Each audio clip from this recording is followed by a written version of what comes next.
Yo, what's going on, folks? Welcome to episode 70 of the House of Nerd Show. Ms. 𝐬𝐴LDANYA, she having a morning. She said she doesn't want to come on live. The strap. Whoa. Not whoa. you booting me out. You said you hit 500 and you don't need me anymore. That's what you said. The head got big. The cabeza got big. Post the screenshot. Yo. You said I'm at 500. You don't need to be a part of the show anymore. That's right. So right off the bat,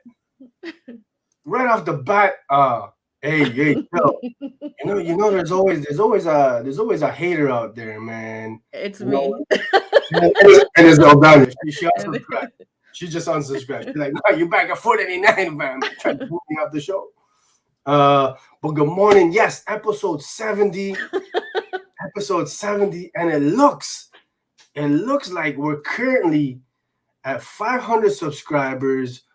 Wow, we did it. And you know what that means, baby. 𝐬𝐴LDANYA forehead reveal. Yo, what's good? Oh, come on, camera. We promise the good folks. Camera reveal. What's going on? You both? Oh, you see? I'm just not doing it. This is what I'm talking about, folks. She said, I'm about to quit the show. I can't come on camera like that. Elle, you better do before the show's over. We can't disappoint the community. The community came out this morning. You've been disappointing the community for some time now because you promised all these people in the chat on Twitter for weeks a circle, and you've yet to. So once you do that, then I'll go on camera.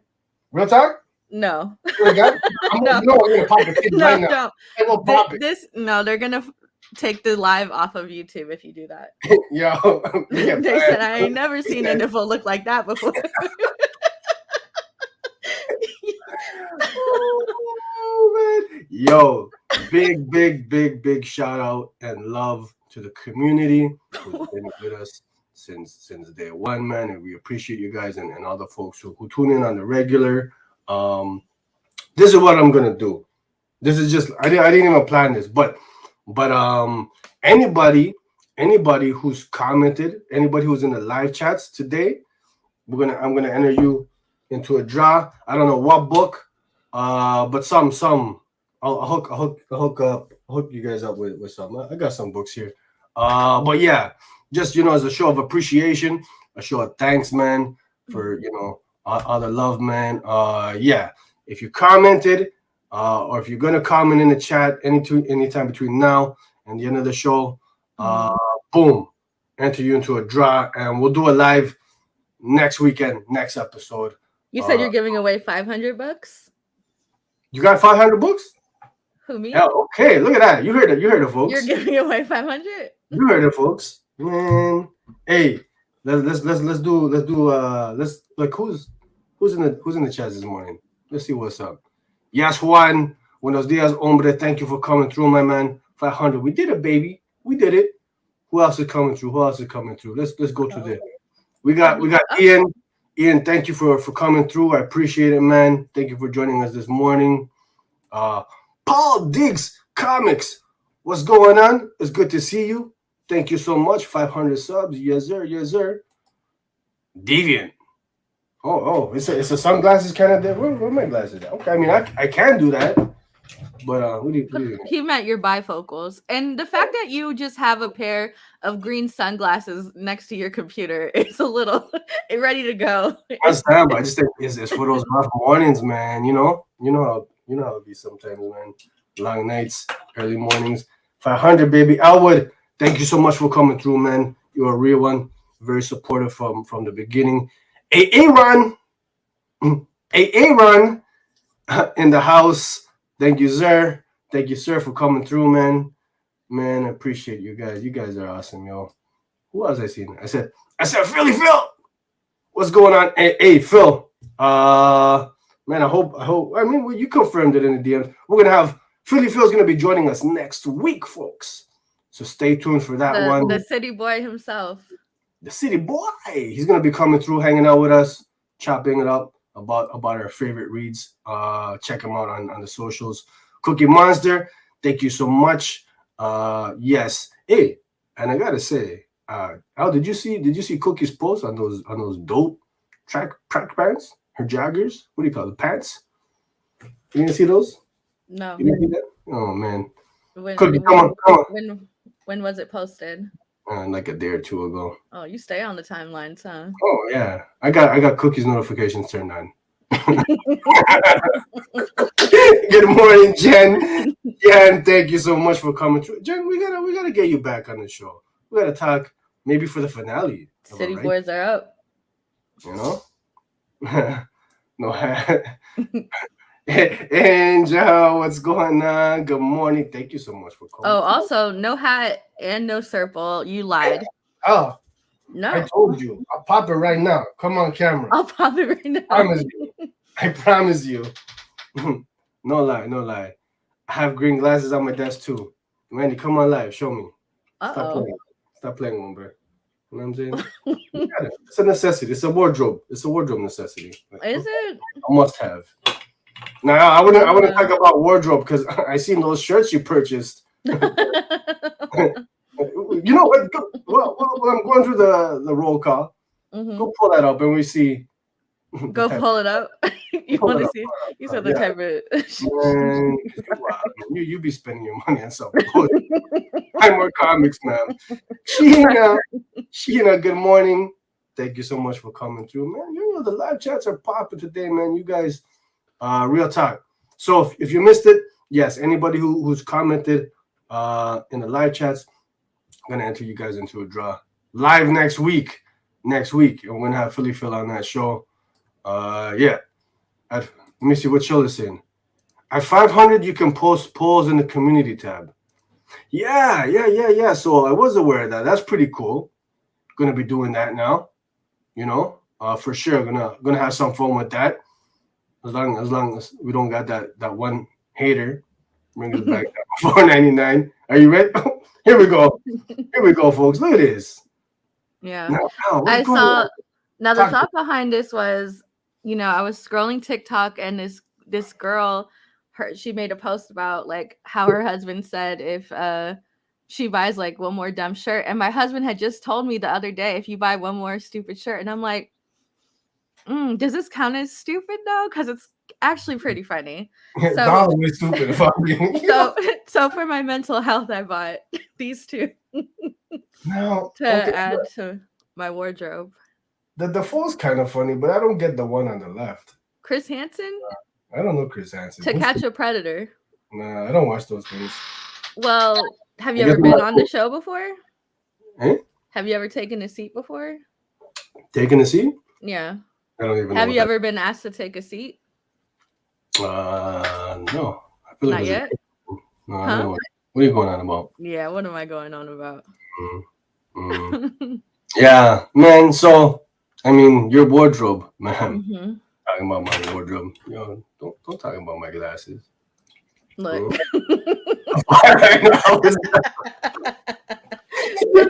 How you put on his coffee's money? What the fuck is this? A snipple. It's a snapple. He said snapple, you. Oh man, he said he was working out. Oh yeah? Who else wants to see that? Come on, live. So stupid. I'll be thirsty, bro.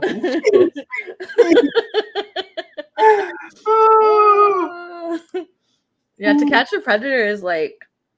I didn't get that, Joe. Oh, you call me a predator? What's going on? Yeah, that's what he does. He catches people like meeting underage girls online, and then he walks out of the room. Oh, you goes. This girl's fucking. And he points to the chair and he says, "Have a seat." Oh my god, bro. Okay, like on True Crime Daily, and he used to be like on Dateline and stuff. He was one of those correspondents. But then he got in some controversy because he stepped out on his wife with like a super young girl, but she was legal age, but still too young for you to be catching predators. The catching a predator guy is in fact a predator himself.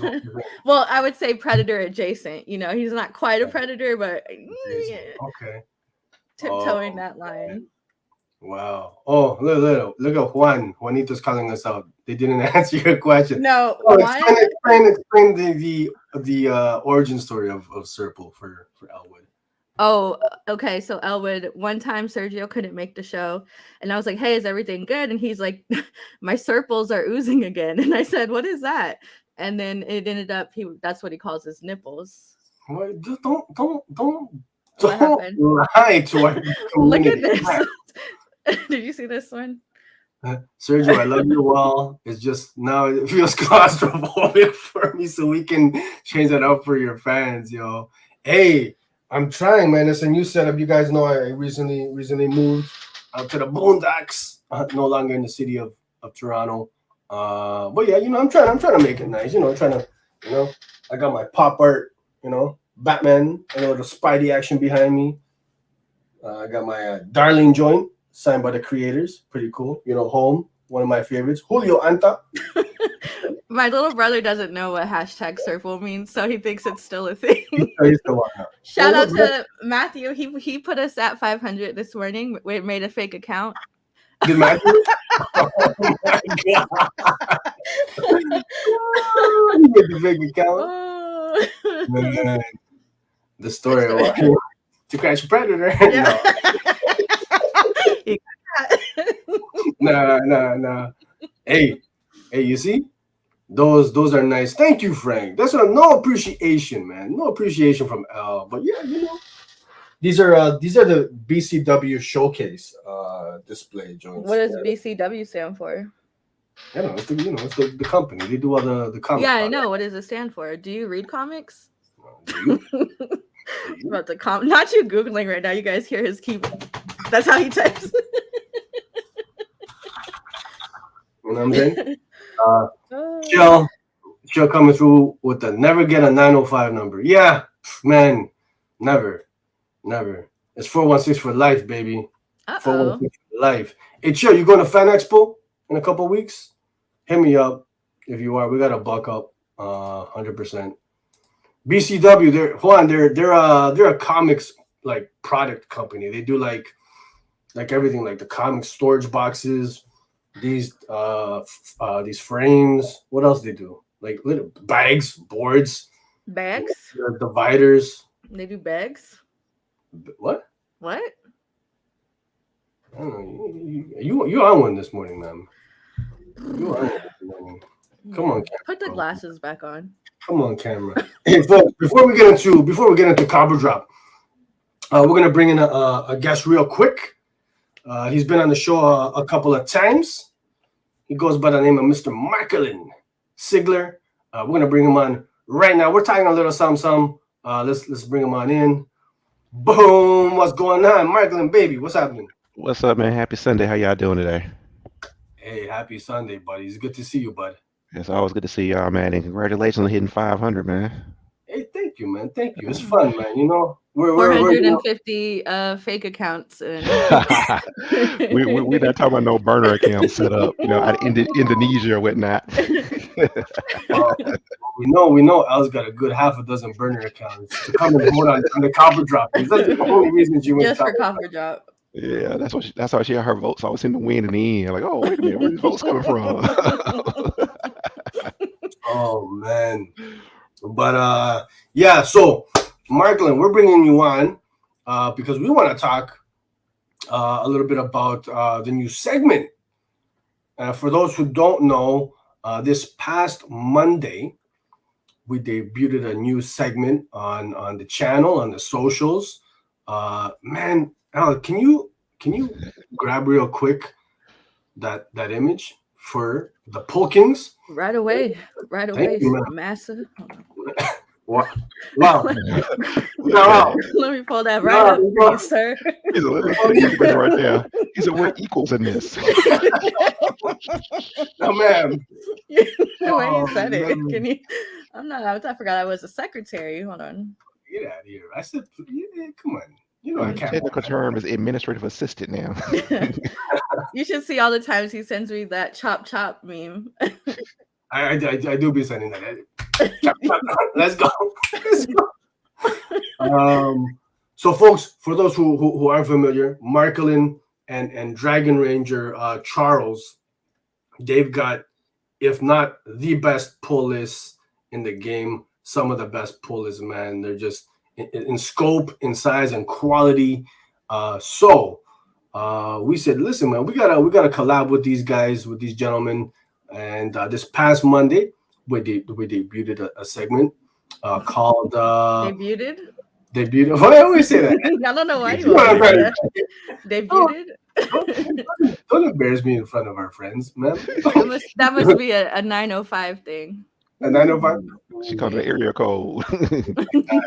Okay. But so we debuted a new segment, weekly top 3 with the Pull Kings, Mr. Marklin Sigler, Charles Dragon Ranger. Every Monday, Marklin and Charles, they're gonna be alternating. There you go. No, I don't know how to hide that. Oh, that's okay. New comic book day top 3 with the Pull Kings, man. Yeah. So every Monday they're gonna be hitting us with their top 3 picks of their like 50 books each that they pull. So yeah, thank you. Shout out. He said add some more words to the title. Sigler and the Ranger. I like like Angel and the Bad Man. Yeah, man. So Marklin, you got. Oh, I think you submitted your picks already, yeah? Yeah, I did it. I went on a trip with my girlfriend, so I came back, and when she was in the bed, let me go and do this right now. You took the video with her in the background asleep. No, she wasn't asleep. She'd have killed me if that would happen. All these black women are, don't you be filming nothing around me when I'm asleep. I went to a whole separate room so she couldn't hear me and nothing like that. Okay. So yes, folks. So we have Marklin's picks tomorrow to look forward to, and we uploaded to the channel, to the YouTube channel. We uploaded to we now have TikTok. I'll drop the link for the TikTok in a second, so you guys can check that out. And where else we got? I think we uploaded to Instagram as well. So all our outlets to check out. Excited to be collabing with Marklin and Dragon on this one. Frank saying, what was that comment? He said he pulls 10 a week, right? That's a lot.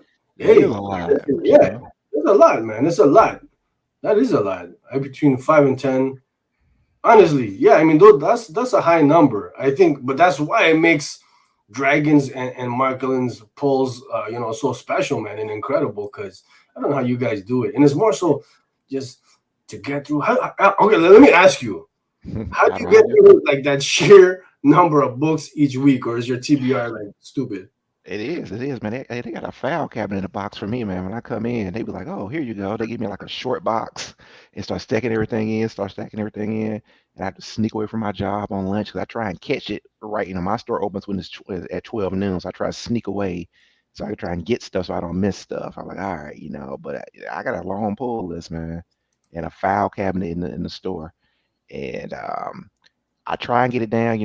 I've been doing reading comics since I was 6 years old, so it's a lifelong hobby for me. But these book prices, man, they be hitting me some days. I'm like, man, $4.99, $5.99, $6.99, And usually when I get my pull list, I usually alphabetize everything. Like, all right, what I have. They give me my box. I sit on the couch, because I go to a Sanctum Comics and Tattoos and Comics in Birmingham. So I sit on the couch, and then I go hit the mainstream, Marvel, DC wall, and then I go to the indie wall to see if I miss anything. And I put everything in alphabetical order, and I started looking, trying to make a decision, man. And I actually pull out my phone with a calculator too. Like, all right, I get a discount. How many $3.99 books I got? How many $4.99 books I got? How many $5.99 books I got? $6.99 is usually the limit for me, unless it's something special. Then occasionally I jump to $7.99, $9.99. But I'm still waiting on my discount from where I pull my books. Man. Yeah.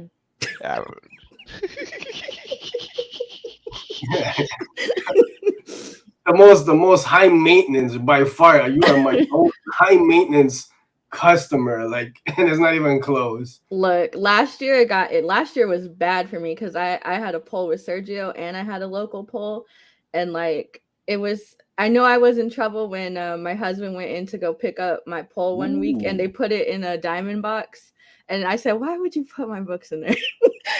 Just like, he gonna bring it to the car and just not say nothing. And I said, oops, I didn't realize. You know what you spend my money on, woman? Our money. What's his is mine, and what's mine is mine. So yeah, I've heard that before too. Oh man. And so Marley, you got like a good mix of like big two and indies, I find in like your pull list, yeah? Yeah, man. And honestly, that started from the pandemic because when the pandemic hit, you couldn't go anywhere. And so two things happened for me. One, my shop, Saint, they emailed me like, hey, we got these books that's like still waiting on you, and we can mail them out to you if you want. I'm like, really? Okay, yeah, do that. And then I started reading more comics online because I've had a DC Infinite Universe for Infinite account for I don't know how many years. I've had a Comixology account for I don't know how many years, but I just never really used it because I'm kind of I want to physically feel the books. I want to go to the store. I guess the term is that Wednesday warrior. I'm a true Wednesday warrior. I love to go in, get that excitement, that hit, that rush when you see those new books hit. But the pandemic, kind of forced me to start reading more stuff. And that's what kind of led me into my indies because I was like, oh, well, let's see what this is about. Let's see what this is about. Let's see I start reading online. And then when the stores opened back up, I started to look at their indie books more, because I've always been like, a Marvel and DC guy. Okay. But really, more so than art, I follow writers, and I started to realize writers were crossing over from Bendis is a good example. Bendis starts an independent writer that crossed over into mainstream with Marvel and now DC, and now he's going back independent. James Tynion is another good example. James Tynion, I followed him when he was on Talent at DC, to Detective on DC, to Batman, and that led me back over this independent work like Department of Truth or Something That's Killing the Children. And that's what it was. I started following the writers, and that's what got me into indie books more. I like Sheena's comment. Yeah. My shop knows not to put my receipt in the bag. Oh man. It was to the point where I would walk into my shop and I put my hand like up, like like blocking my view of the case where the register is to pick up my books, and I'd be like, they're like picking up for Aldana, and I'm just like, yes, and just don't. I'm not looking down, so I gotta hold my arm up so I don't look down because that's where all the incentives would be. I gotta chill. I couldn't afford the incentive game because I see people, other shows like, and I'm like, man, these people buy multiple variants of covers, and I'm like, man, I couldn't do that. I just couldn't. Ooh, that's me, guilty. Sergio, how many Lovesick covers did I? Sergio, put the order. I think 8. You ordered I think all 8 the love for number 1. Yeah. Which I'm not even like. Listen, Lovesick is very anticipated. Paul Diggs Comics, he's saying I pull 5 to 10 books a week, and then I buy 20 to 30 books. Ooh. Plus exclusives. Ooh. Every week. Holy, that's no joke. I think I've cut down to like 2 exclusives a month, roughly, probably for me now. Because exclusives, you're like pretty much minimum like $20 a pop. Yeah. Yep. 25, 30. Every once in a while you get one for like 15, but it's not too often these days, man. Right? Hey, listen, comic book collecting is an expensive hobby. So I'm always impressed by those who like just insane pull lists, man. You, Charles, man, yeah. League of Comic Geeks is good, yes, Manny, for sure. That's what I used to keep track of my books. Yeah. What's Frank saying here? 20 years ago, people couldn't have stopped being able to read everything Marvel and DC for about $16 a month. Oh, you're talking about the apps there, eh? Oh. And DC, what is it? DC Infinite or whatever? Yeah, DC Infinite. Yeah. Hey, you can't go wrong with those apps, man.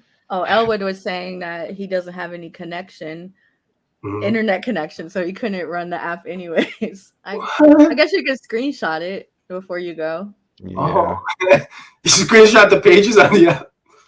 But my whole problem with the apps Carlos. is though they're still delayed though, because like it's like you have to buy additional stuff. Like it's like, and everything's not on the apps. What was I looking for last night?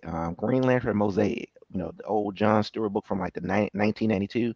I could not find that on DC Infinite last night. I'm like, man, what it's like certain things will be missing. I'm like, man, if I'm paying $7.99 for however much I'm paying for it, it's like $4.99 or $7.99. I should be able to find anything I want as I'm paying for. Yeah. But I hear that. Sheena, I do that too. Sometimes Sergio will send me 14 books that I didn't ask for, and I'm just like, here's $500 anyways. That's the. I mean, lies. I spend between 1 to 2 bills a week. Wow, bro, that's no joke, my friend. That is no joke. And you know what I'm finding? Not so much with indies, but for like big two, like now it's more common $5.99, $6.99, $7.99, $8.99 books for like one book. I'm just like, I don't really pull big two, but I think I see that more with DC though, because I don't know. We had that discussion. We had a discussion about DC and the Batgirl. I don't know what they doing, and it's like whatever they're doing at the top is affecting the comic industry. It's like, and it's like all their books are Batman books primarily. I mean, which I get it. That's what sells. But I'm like, come on, man. How many variations of Batman books are we gonna have? Save that thought, because I am pitching a Batman book. No hate, no shade. An $8 Batman book. Oh, okay. This is a sensitive topic. That's why we can't. I'm gonna bring that up. We're not voting Elle's pick. We're voting my pick. The paper, yo. That was a good comment here. Follow the writers. I feel they get more creative freedom writing for indies. Definitely more creative freedom on the indie titles. That's for sure. Yeah. I love my indies, man. But and then I also say that when I started following you guys, y'all doing y'all pick of the week, because I know Sergio, you were an independent dude, so you love the indies, so that forced me to read more indies too. I said, okay, I want to participate in the conversation next week. Let me find this and read this as well. So you added to the addiction as well. That's dope, bro. Oh man, that's great to hear. Hey, listen, we are absolutely the worst. They use tissue paper to print their books. And then don't have the audacity to be like, oh, here's a digital code though. Yeah, because this is gonna disintegrate. Man, if Marvel, the digital code is not consistent. It used to be to peel it out and get the code. Now it's like some issues are missing, and I'm like, what the hell is up with this? Or remember when they did this whole thing where you didn't get the comic book you actually bought, you got an old comic book or something like that? What the hell? I paid $3.99. Can you not give me a digital copy of the comic I paid $3.99 for? Man, that's crazy, yo. I feel like with each physical pervert, each physical pervert, Sergio, each physical book, regardless big to indie, I feel like throw in a code, man. For the digital, man. Like, I don't know what is a digital code going to cost these guys? Not even Walmart, Kmart. Not even the good tissue paper to use at Walmart. Kmart out of business. Exactly. They disintegrate. I don't know, man. I'm like for those who pull Marvel and Marvel readers, I feel bad for y'all, because it's true that paper quality is like, it's so caca, man. I'm like, what is this, yo? It's like almost see-through, yo, transparent. Aftershock does have Scout good quality paper for sure. Yeah, they put as much quality into their. Aftershock is dope though. Aftershock is dope. I love it. She was about to say something about the other one. We're not going to throw no shade on any publishers. That's the Voldemort right now. The publisher that shall not be named. Oh, that is true. They gave us was it Concrete Jungle? I mean, that was some good, and I think State. I mean, there were some good books coming out of Scout. Yeah, the books are good. I would The say creators are dope. creative. The Right, creators are right. dope. Because I think I follow Sheldon Allen, that's did Concrete Jungle and Scalp, and he was like, yeah, I know he was coming out as, hey, it Oh yeah, his works. stuff is dope It Sheldon, is. for sure. Yeah. yeah. Actually, we did did you see that episode we did with Sheldon there? I didn't, Oh, but you know what? I think I came in the end of it or something like that. And that's what it okay. was. Yeah, he Yeah. was just saying how cool I was, basically. If you want to play that back, if you want to, I mean, I think we clipped it. ma'am, I don't know. I think he was like, I don't know if I'll come back on the show, cuz he said, "Wow." What is Carlos saying here? 78 books are costing the same as a video game. Maybe losing proposition for publishers long term. Oh, I see what you're saying. Yeah, value for the entertainment hours isn't there for a lot of people. For sure. Yeah.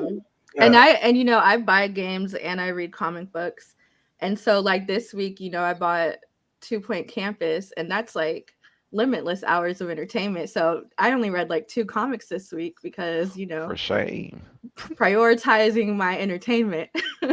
And so 2 Point Campus, but for sure, like I will buy a book if it's $8 or $9, but make sure that, and that's why I don't mind buying DC books that are oversized and stuff. Now Marvel, Yeah, I mean, DC is still, DC for a long time held that title from Vertical, being that prestige kind of publisher. Everybody's going crazy over the Sandman. I'm like, yeah, I bought all the Sandman, trade paperbacks when they came out, mhm. and, let's see, Rose, Catwoman, Lonely City, Aquaman, Andromeda, which, Yeah, the those are, prestige, yeah. yeah, you paying more, but, you feel like you get something more for it, as well as Suicide Squad, Blaze, Mhm. Marvel, I don't see Marvel really competing on that level. I just don't. Carlos is throwing shots. You seen that? I seen, where was that? Mhm. The paper quality of the Marvel books is reflective of the Marvel material. Ooh. Just say, I'm not even. He's not wrong. Yeah. He's not wrong. Look, I personally buy more. You know what? Sergio can attest to this. I feel like I buy equal variants incentives of both, but I just don't read the Marvel books that I buy. Like I'm not really interested in the content, but I do cover by You Marvel. do actually, to that thought, if you want to hold it 1 second. So Paul Diggs Comics saying DC gets me with their beautiful covers every week. Here are a couple of L's that I grabbed for, like look at these gorgeous Poison Ivy joints, man. Like, and I'm actually reading Poison Ivy, so that's actually a read. But you're really not gonna. Oh, my bad. My You're apologies. dropping the ball. Come on. Right away, sir. Hold on. Thank you, ma'am. Mhm. Look at that. Gorgeous. Who's the artist on this one? I believe it was your mom. Your mom's a talented artist. Okay. Oh, that one looks so cool. I don't even remember asking for that one, but I don't remember what I asked for. But man. But yeah, I mean, I like DC's books, man. That's ugly. That's ugly. Don't do that. That's the worst layout, man. It's the trifold layout. So, yes, Marklin. So tomorrow, folks, so every Sunday, again, it's going to be either Marklin or Dragon with their top 3 reads of the week. Keep your eyes peeled, folks. It's going to be heaters, man. And not to tell us your top 3, but do you have any, give me 1 or 2 of your favorite books just in general that you're pulling these days, man? Man, let's see. Well, I say this much for tomorrow. I was surprised for what y'all see. I was like, I picked 3 independents as my top 3. I don't think that's ever happened, because usually, a Marvel or DC will always get in there. So that was a surprise. But of course, I'm gonna say Philadelphia. I always give Rodney Barnes his love. Al Ewing is one of my favorite writers, so pretty much anything about him. But probably X-Men Red. That was probably. Even though we're in this big Avengers, X-Men Eternals event, that X-Men Red issue was fire. You see, like everybody talking about it on Twitter. That's probably one of the most fire fights I saw. And then basically, he took what Kieran Gillen did, oh, well, this happened in the book, and Al Ewing did a whole issue just showing the mass carnage of what happened. Shoot. let's see, DC. I love how everybody's just calling me out. Sergio wants 1 or 2, but not 3. Sergio wants 1 or 2, not 3. Give us your favorites, but not your favorite. I say, give us your favorites, but not the top 3, baby. Come on. I didn't get the top 3. I will say this much. My number 1 pick for tomorrow, just trying to make people watch it. My number 1 pick from tomorrow is probably one of the best books I've been reading for a while. Like, and Dragon and I talked about it in the Twitter chat that we have going between us. I was like, man, this book is consistently good, and every issue is better than the last issue. And I will say this much too: it is, from what I've heard in other forums, it's already been bought to be a series. I don't know if it's gonna be on Amazon. I don't know if it's gonna be. I don't know where it's going, but it's gonna be a series. I've heard that much already. You know. So I think it's sweeped. I think it's on everybody's top this week. It is, man. I mean, you gotta tune in tomorrow. Yeah. Hey, new comic book day, top 3 with the Pull Kings, man. Yes, excited. And Paul Dix Comics is agreeing with you, Marklin. X-Men Red is hands down the best X-Men. Man, that book don't get enough credit, man. Everybody was wondering what happened when Hickman left X-Men. They need to give it to Al Ewing. I like what Jerry Dugan is doing, but Al Ewing, just with that 1 book. I mean, you know what? And I've been on his, I've been on his jock since the Immortal Hulk. That was I was like, he needs to win the Eisner, and they cheated him out of it. Then I was with him on Guardians of the Galaxy. His independent book from Boom. The one about the Starship guys. I can think what the title of it is right now. That's good. We only find them when they're dead. Yeah, we only find them when they're dead. Yeah, that's my dude right now, man. Definitely, man.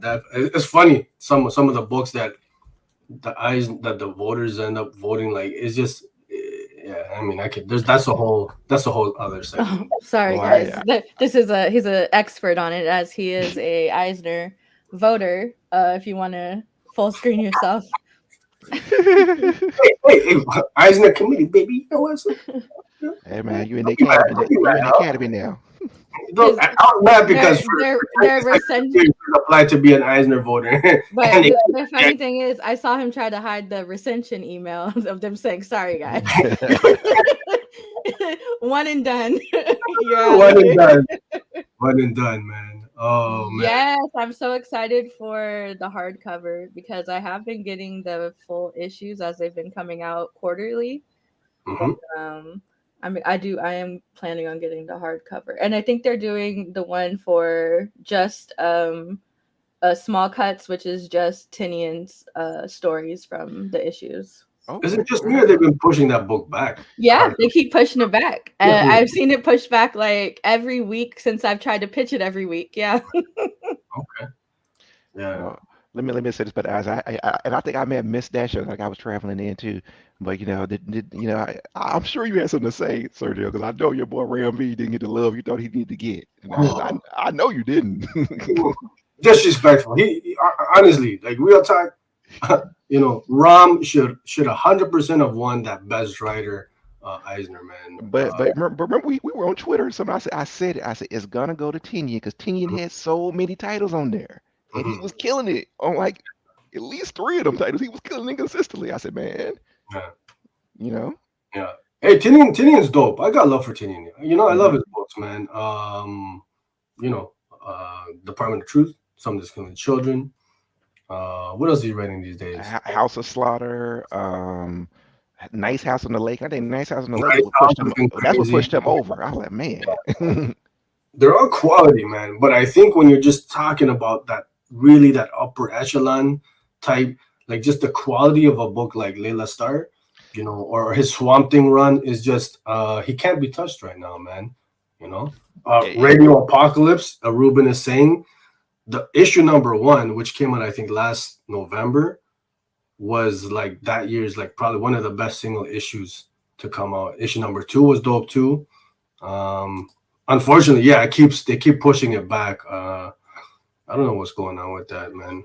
Yeah. Hopefully it's okay. But I thought for sure he was gonna get it for Layla Starr issue number 3, because that cigarette issue, that's probably. I mean, I've seen so many people talk about that issue. It made so many best single issue lists. I was surprised. I was like, whoa. I thought for sure I'd have bet money on that. I would have bet money. We actually went back and forth on that, huh? Was that out? Between issues, I think 2 and 3, which one was the best? So yeah, I think when it was for the nerdies, right? Hey, it's gonna sneak up on us sooner. It's only what?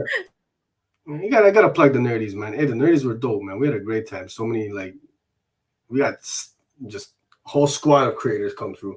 But yeah, to what you're saying, Al, yes, I think myself and Elle were going back between issue 2 and 3 from Layla Starr, which was the better one, right? And it really boiled down to personal preference. Like I liked 3. 3 was the cigarette smoking, yep. of the cigarette, life and death of like crazy.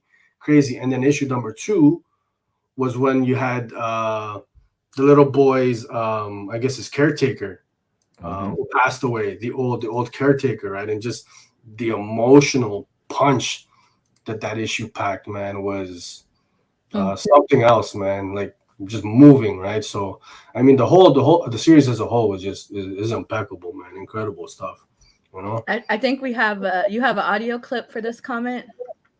People still sleep on Ram V's Catwoman. Delicious.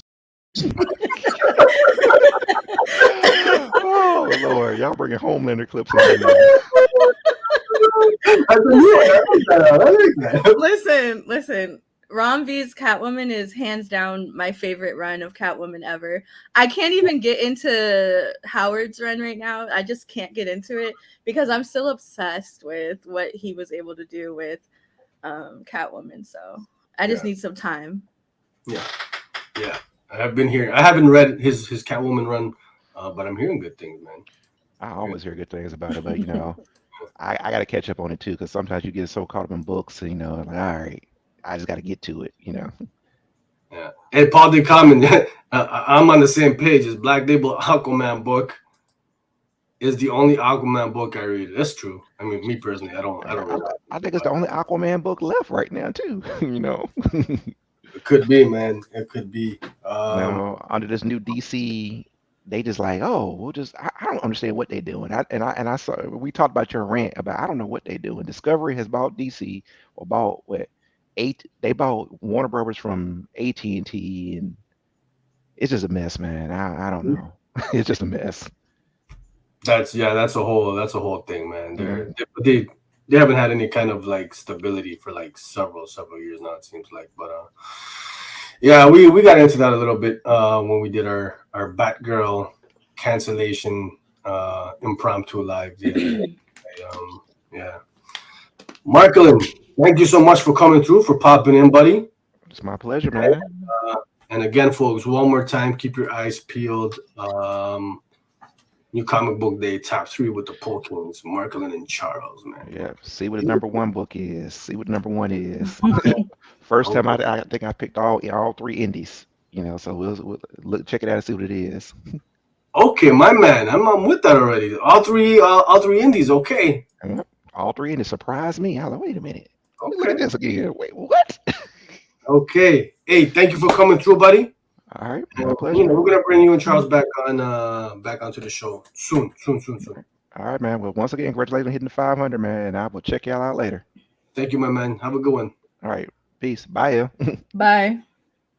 I didn't mean to say it so aggressively. I'm sorry. Why? I was like mid sip of my coffee. You okay? That was probably the most aggressive bite. Man, I feel like you're holding something in. What's going on?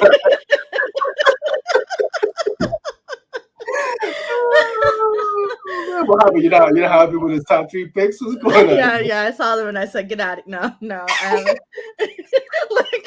No, it's not like that. I'm not good at saying bye. So it always sounds sarcastic. I'm sorry. Shenanigans, Ms. Aldana. Hey, folks, if you're still with us, man, one time, please remember to smash that like button. Podix Comics, thank you so much for coming through, man. Yeah, I hope you enjoyed it. Thanks for checking out the show. Hope to see you back in the live chats. Have a fantastic day, buddy. Yes. So yeah, one time. You know what, Show? Like it could have, but it is what it is. Your cameras on. You could have just went. It's true. This is true. You choking? No.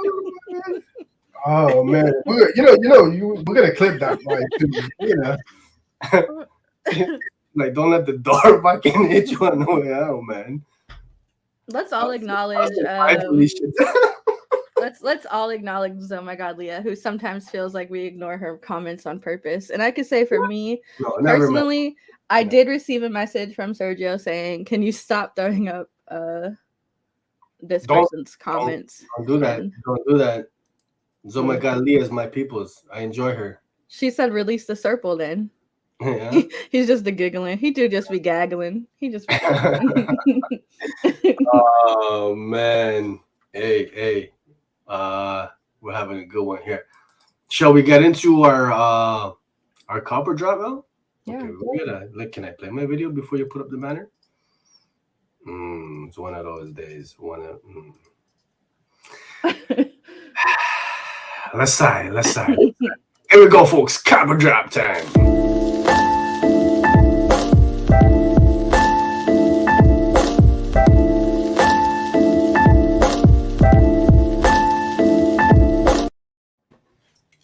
Hey, Mel, good morning.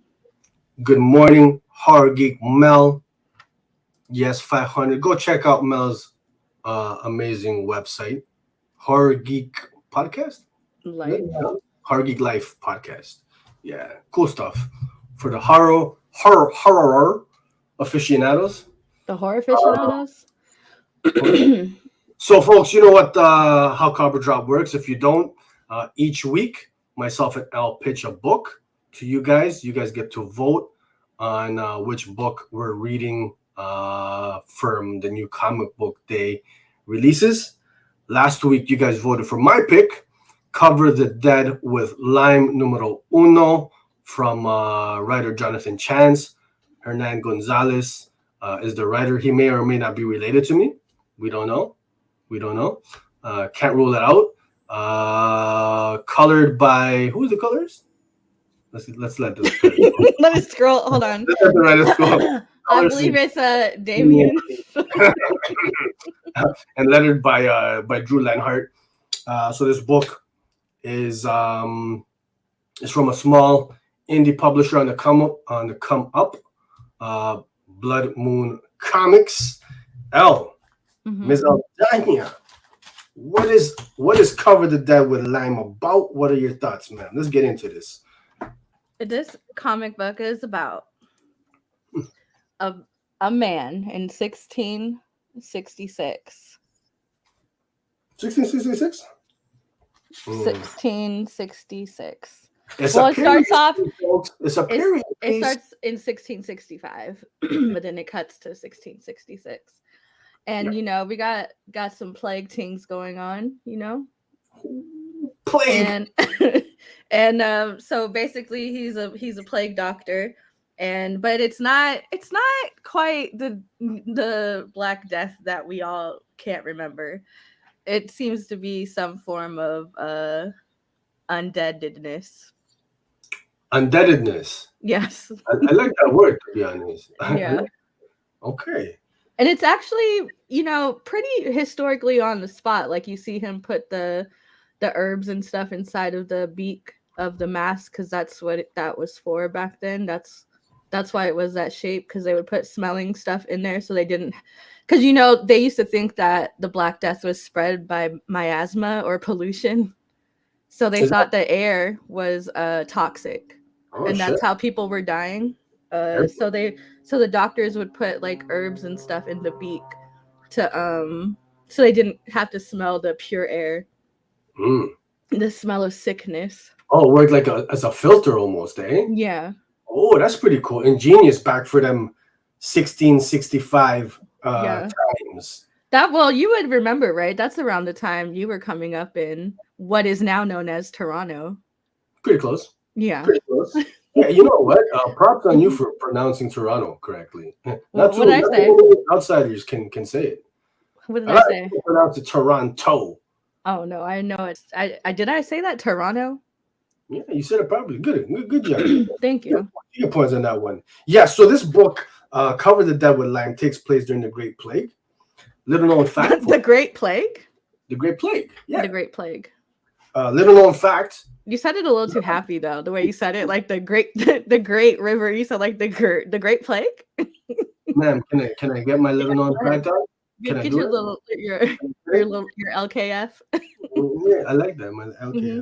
Little known fact: lime is used in mass grave sites to mask the putrid sense of decaying flesh.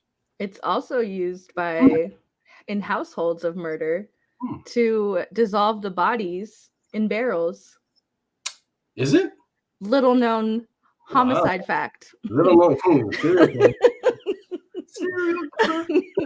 But yeah, so the title very fitting. Yes. Period. So at this point, the doctor is asked to the home of a woman whose daughter is sick but doesn't have a pulse, and I just thought this panel was so cool, like so creepy, especially with the art style. It was just unsettling. Absolutely. And, but yeah, I really enjoyed it. I love I'm not a big fan of like fantasy timepieces, but if we're talking plague and death and decay, I'm into it. So like, and it's like very like much on tone, very atmospheric. Like I'm invested. I like the twist that they're undead, and that the plague doctor is kind of taking responsibility for handling it. And so I think that's a cool take on that historical time. So I'm into it. Yeah, it's neat, man. It's a bit of a different twist on the I guess undead / zombie genre, right? Like you said, very atmospheric, moody, dark, and I think I like how tonally the art and the writing style they mesh really well. Like, I mean, look at that. You had the perfect word there, Elle. That's unsettling, man. So there's a lot of great shots in the book like that. So shout out to the artist Hernan Gonzalez on that one, man. He did good stuff. He did some dope stuff on this one. And then so the book Homicide Fun Fact. It's a new segment, Cookie. It's a new segment. We gotta bring you on the panel for that one. But so the book opens up with a set of characters, a little bit of a time jump, and then so there's, I don't want to spoil it, but you'll see who the plague doctor is. How, I'm curious to see where the story goes. How did he become the plague doctor? And listen, before we wrap this one up, tell me I'm not the only one who sees MacGyver. That's that's before my time. So, but I will say the foreshadowing in this page, the fish eating the fish, was really cool. Hey, that's a nice touch, eh? So a lot of little things like that, where you could see the writer Jonathan Chance really put a lot of heart and thought into this book, man. I think you guys are gonna get a kick out of it. Take a chance on a smaller indie publisher, Blood Moon Comics, man. Up and coming writer Jonathan Chance. I've been seeing a lot of love on the socials for this book, man. So for me, it's a cop. It's a cop. What do you say now? Yep, it's a cop. And I mean that genuinely. I'm like, I really enjoyed it. Like sometimes you take a gamble, especially with books that like I had never heard of it before.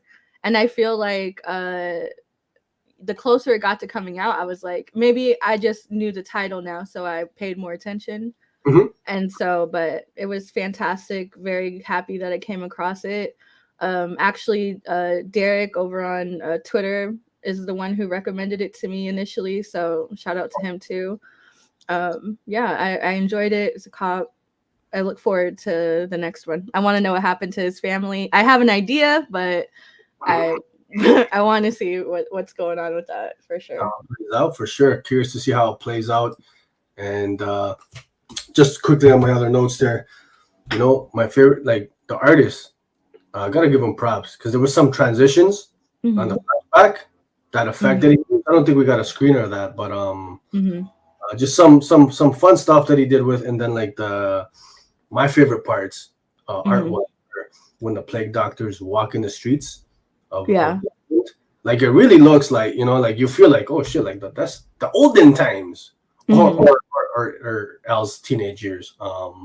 But you mean 2016, my teenage years? So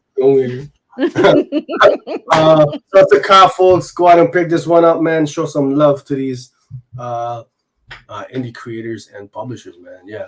How long is the series, Ruben? I believe it is a 3-issue mini. I hope I'm not mistaken on this one, but I believe it's 3 issues. So short, not a big commitment. You know. And there were a bunch of dope variants. So. Oh, there was. Yeah. There were some cool variants of it. Yeah.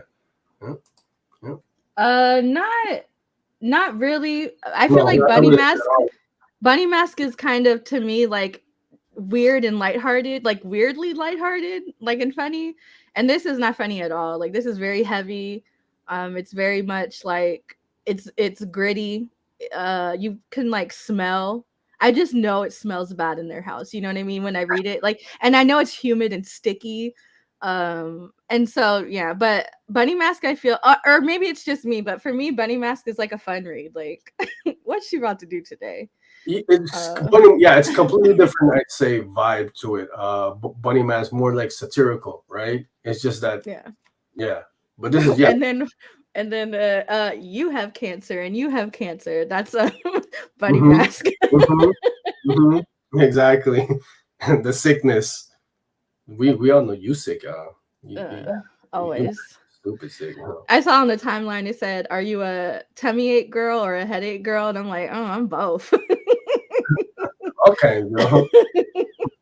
You be having the scoots on the regular. I don't have a gallbladder, so. Oh man. I'm not ashamed. Whatever. Hey, it is what it is. Positive energy being sent your way, ma'am. Thank you. And positive energy leaving. And back to you. Man, let's keep it moving.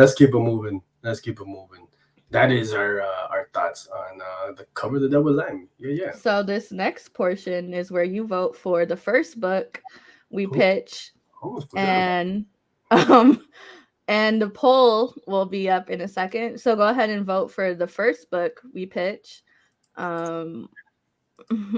What am I pitching? I'm pitching Batman One Bad Day, The Riddler #1 by Tom King. And how much is the book cost? $8.99? It's 64 pages. Wow, you don't think about the community, eh? Trying to get the most. I think, yeah. This is so technically a comic book is 22 to 32 pages, depending. So for $8.98, you're getting 2 comics worth of content in premium format. So you got to think about the logistics and not just how you feel about me personally. So please vote for my book. I start crying.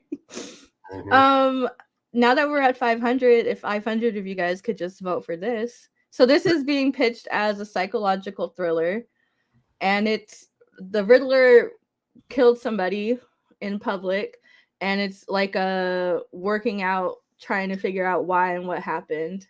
And this is in the I believe there's the other One Bad Day. What are the other ones, Sergio? These are your slides, man. I'm talking about the series as a whole. It's a series of one shots that all take place on this one bad day, and you got Penguin, Two-Face, Mr. Freeze, Bane, Clayface coming out down the line. But the first one they're starting off with is Riddler. Am I? Oh, I was like, why does the slide look like that? I thought my eyes were.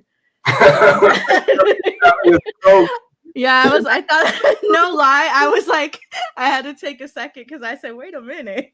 Oh man, this heat's getting to you, eh?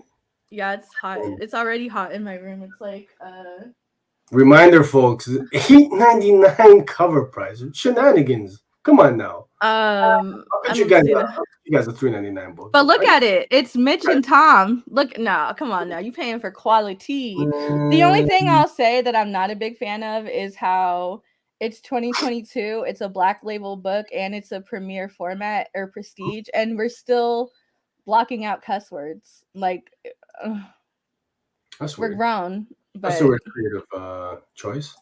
Yeah.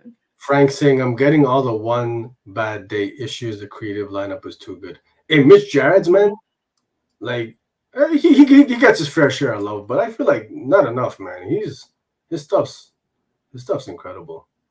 Yeah. Yeah, you got, because later on you have Colin Kelly and Jackson Lansing, 𝐬𝐭𝐚𝐲, Romulo Fajardo Jr. is doing Clayface. Okay. Jerry, Dave Stewart and them doing Mr. Freeze. John Ridley is doing Jerry Conetti. Mariko Tamaki is doing and Jordy. They're doing Two-Face. Yeah. That's gonna be pretty. But for them to start off with the Tom and Mitch and just the art style is like, and this is one case where I'm like, the A is my cover. Okay. I didn't see you put this on through order. What's going on? Yeah, here? I was gonna do it last minute, like I always do. Oh wow. Let me tell you the flex Sergio did yesterday or the other day. I was like, hey, I need this variant cover that's probably sold out. And this dude just got on the phone on the meeting and said, put this book in my box. And the man said, well, right away, Sergio. And I'm like, why does everybody talk to you like that? Hey, that's how I do, baby. I gotta take care of my customers. For those who don't know, Insert Name Comics, yes sir, my pull lists are open or any kind of request, variants, exclusive ratios, standard variants, all that good stuff, man. You guys are looking for a book? No, I'm happy to help out however I can, man. Hit me up, send me an email, check out my Facebook page, Insert Name Comics. You know what it is. They're not black label. They're just prestige format, one shots. Can I pitch my book now? No. Yeah, why not? We heard enough about Batman. $8.99. That's ridiculous, bro. Mm-hmm. I'm stalling. I'm trying to find my. So this Frizzen is a 1 in 50, and the one without the Virgin is 1 in 100. For our eyes, yeah. All right, I'm trying to pull that up. Here we go. Let me see that. Oh my gosh, that Frizzen is sick, yo. You know what I'm thinking about Frizzen stuff right now? She's what's the word? She's backgrounds. That, yeah. But like her 8 billion Genies #1 variant, some other stuff, like she's really kind of like expand her repertoire and not just like a basic like profile picture, right? But I'm digging her stuff, man. Because her style is incredible. It's gorgeous. But yes, folks. So I am pitching Hard Eyes from Vault Comics. Vault drops nothing but heat. In my opinion, the best publisher. Period. I'm gonna put them over Big Two, over Marvel, over DC, man. So yes, Hard Eyes #1 from the creative team of Dennis Hopeless. Artist is Victor Ibanez, and the colors Addison Duke, letter Simon Boland, designed by Tim Daniel. Was that up? Carlos Alvarez. Had a chance to read Hard Eyes' first issue. Really enjoyed it. Absolutely. Thank you, Carlos, for the cosign, my man. Thank you for the cosign. Listen, so we had a chance to check out this advanced preview. This is the premise and synopsis. So sanity, eating monsters ended humanity. The unlucky few who survived now hide in the cracks of a broken world. and yet somehow beneath the graveyard that used to be San Antonio, Rico met Lupe, the girl of his dreams. But how did she get here, and why is she smiling? No one survives out in the street. No one smiles where the monsters lurk, man. And Elle, let's keep it all the way 100. You loved issue number 1. Big praise for this one. You've been posting it all over your timeline. You are really, really good with exaggerating things. But yes, I did enjoy the first issue. I think Lupe is a sweet baby angel. I love her. But also vote for One Bad Day. Get out of here. Get out of here. So that's my hold on. What did House of Nerd Show say? Dope first issue for sure, but go ahead and vote for One Bad Day. You better stop. The poll is up, folks. The poll is up. Yeah. Hard Eyes is my pick, man. I honestly, man, I feel like if you guys aren't already reading Vault, this is a good book to check out. You know, did you already read it?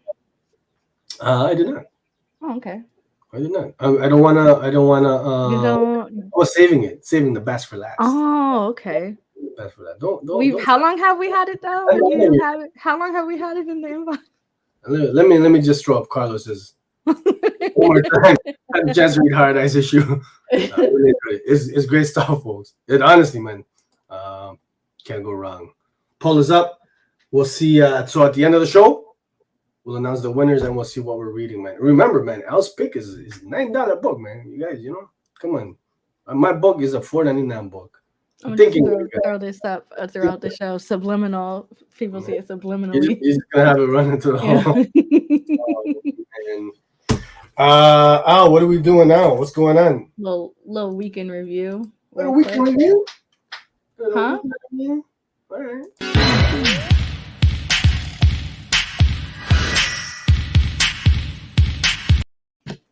I was trying to cut it off so that you would get caught. Get out of here. Thanks, Boo. Go ahead and vote for One Bad Day. Don't ever cut that. I was trying to get you mid dance. Get out of here. Shenanigans. Oh, so we can review, huh? Man. So I guess I'll just go first since open it up one time. I'm not sure if you read anything. So my first book, I'm gonna be real, I didn't read much this week, but Cover the Dead with Lime, I did enjoy it. So yeah, it's in my top 3 for the week. Do recommend. I guess I'll save that book for last since it seems to be a unanimous. My number 2 is Mindset. Well, actually, I'm lying to you guys. I would probably say Cover the Dead with Lime is my number 1, and then and then Mindset, and then the book we're about to talk about. Just because I thought there were stronger issues of this last book, but Mindset, they're kind of exploring what it means to be able to control minds in this issue. And so they're like, one of the tests was like, oh, like if you can cause yourself harm, then it absolutely works, right? And so he's double cheeked up here. I was gonna say, why am I looking at cheeks? Yeah. I mean, it's not a Han episode unless we get some double cheeked up action. Oh my goodness. Okay. See you later, Elwood. Hey, I didn't say bye. I said see you later. Have a great one, man. Thanks for coming through. I appreciate all the support. Go and check out Elwood on the socials. A writer. Yeah. Sound like you were gonna say more, and then you. Yeah, and then I lost my train of thought. Writer. Hey, listen, folks. I didn't get much sleep last night. Come here, break, Al. Come here, break. So this one shows like I don't know. I'm not sure how you pronounce his name. Iton. It kind of shows his backstory of how he came to the university and like his stance on things. So that was like a cool origin, I guess, story. And then them experimenting with the project before they've incorporated into the app. So this is more like a what happened before when they first met Atlanta Hannah. Atlanta Hannah, hey, look at her. Ooh, I like that. But you're not even like, for those who are unfamiliar with the book. So Mindset is about a group of college students. They accidentally discover a form of mind control. They create an app. They blow up. They become millionaires. And in the debut issue, one of the guys is murdered. One of the founders, and one of the other founders, he's blamed for the murder, and that's where the story kind of takes off. Yeah. But this issue kind of this second issue kind of explains really though how they came about the funding. Maybe it is more nefarious than it was kind of first alluded to in the first issue. You see a lot of people's motivations, and they set out rules on what they can and can't use the technology for. But obviously it's going to go awry because the first issue starts off with murder. So I'm sure it's good. I'm really enjoying it. The art is dope. John is sick. John Pearson, fantastic artist, man. And Hassan, his lettering, I think I left some of the lettering in because it's phenomenal as always. Yeah. And then and Zach, what Zach's gonna do is write dope sci-fi. So hey, man, he's in his wheelhouse for sure with this one. He's running the sci-fi game right now. I don't think anybody can touch his stuff when it comes to sci-fi genre. Man, really good. I'm looking forward to Breakout number 3. So he's got like how many books right now? He's got Mindset, Breakout. He's got Metal Society. He's got that other one coming out, Flash Forward, I believe. But Breakout, it's my favorite for those who are not familiar with that. Like aliens or something come to invade the Earth. There's cubes. They snatch up the kids, and it's like Goonie-esque squad. They're trying to break out one of their little homies and stuff. But just a fun read, man. His older stuff too. Join the Future is like top 3 Aftershock books for me. Yeah, I agree with that. It's good. It's a good book, man. Yeah. So Mindset, you enjoyed it. I didn't get the chance to read this one yet, man. But you said go back to the cheeks. I'm gonna, one more time. Yeah, you got the birthmark on the left cheek there. Oh no, that's burn or blood, I believe. He's on fire. Well, I guess it's good. It's not caca. You want to zoom in a little closer if you want to. See one more time. Full screen there. Oh yeah, there you go. Okay. Okay. That was good. Oh, you horny, eh?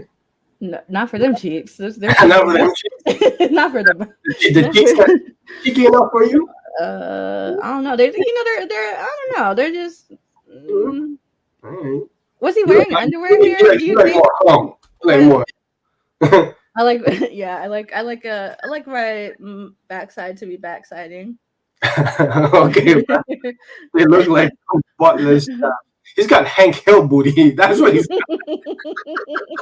He's got Hank Hill booty, yo. My thing is he not wearing? Was he not wearing underwear? Like, or? I mean, there's no shame in that. Like, I know you said you tend to free ball, but like, I just don't. Let it all hang, booty. What'd you say? Tidy whities for you? Get out of here. That's serial killer shit. Yo, if you wear tidy whities, I know you're a serial killer. Well, don't alienate our audience. You don't know their lives. Oh, man. Frank's about to comment. Yo, I wear nothing but the tiny whities. Not the Hank Hill booty. Not the Hank Hill. Is this Carlos? Like Carlos? Like Instagram Carlos? Yeah. On IG. He's on Twitter too. He's the one who co-hosted with us. No, not Carlos. Not Canadian Batman. No. No, Carlos. Which one is Carlos? Oh. Which one is Manny Carlos? No, I don't think this is Manny. Oh, good question. I don't want to say. I was thinking it could be. Carlos, which Carlos are you? Which Carlos are you? Because and then there's always like a couple, like at least 3 Carloses in chat, and I've never differentiated. Oh man, you're making us look silly here right now. I thought Yeah. for sure I was so confident too, but I was like, okay, man, skip leg day. You know, it looks like he got a BBL because the thighs don't match. The oh man. Oh, not that Carlos. I was right. Is it a good body? I know which Carlos it is. Don't confuse me, Al. Don't do that. Well, because there was a Carlos earlier, and then I got confused because I know there's Carlos Twitter, Carlos Instagram, and then there's YouTube Carlos. Well, you're gonna take off my. Yeah, get out of here.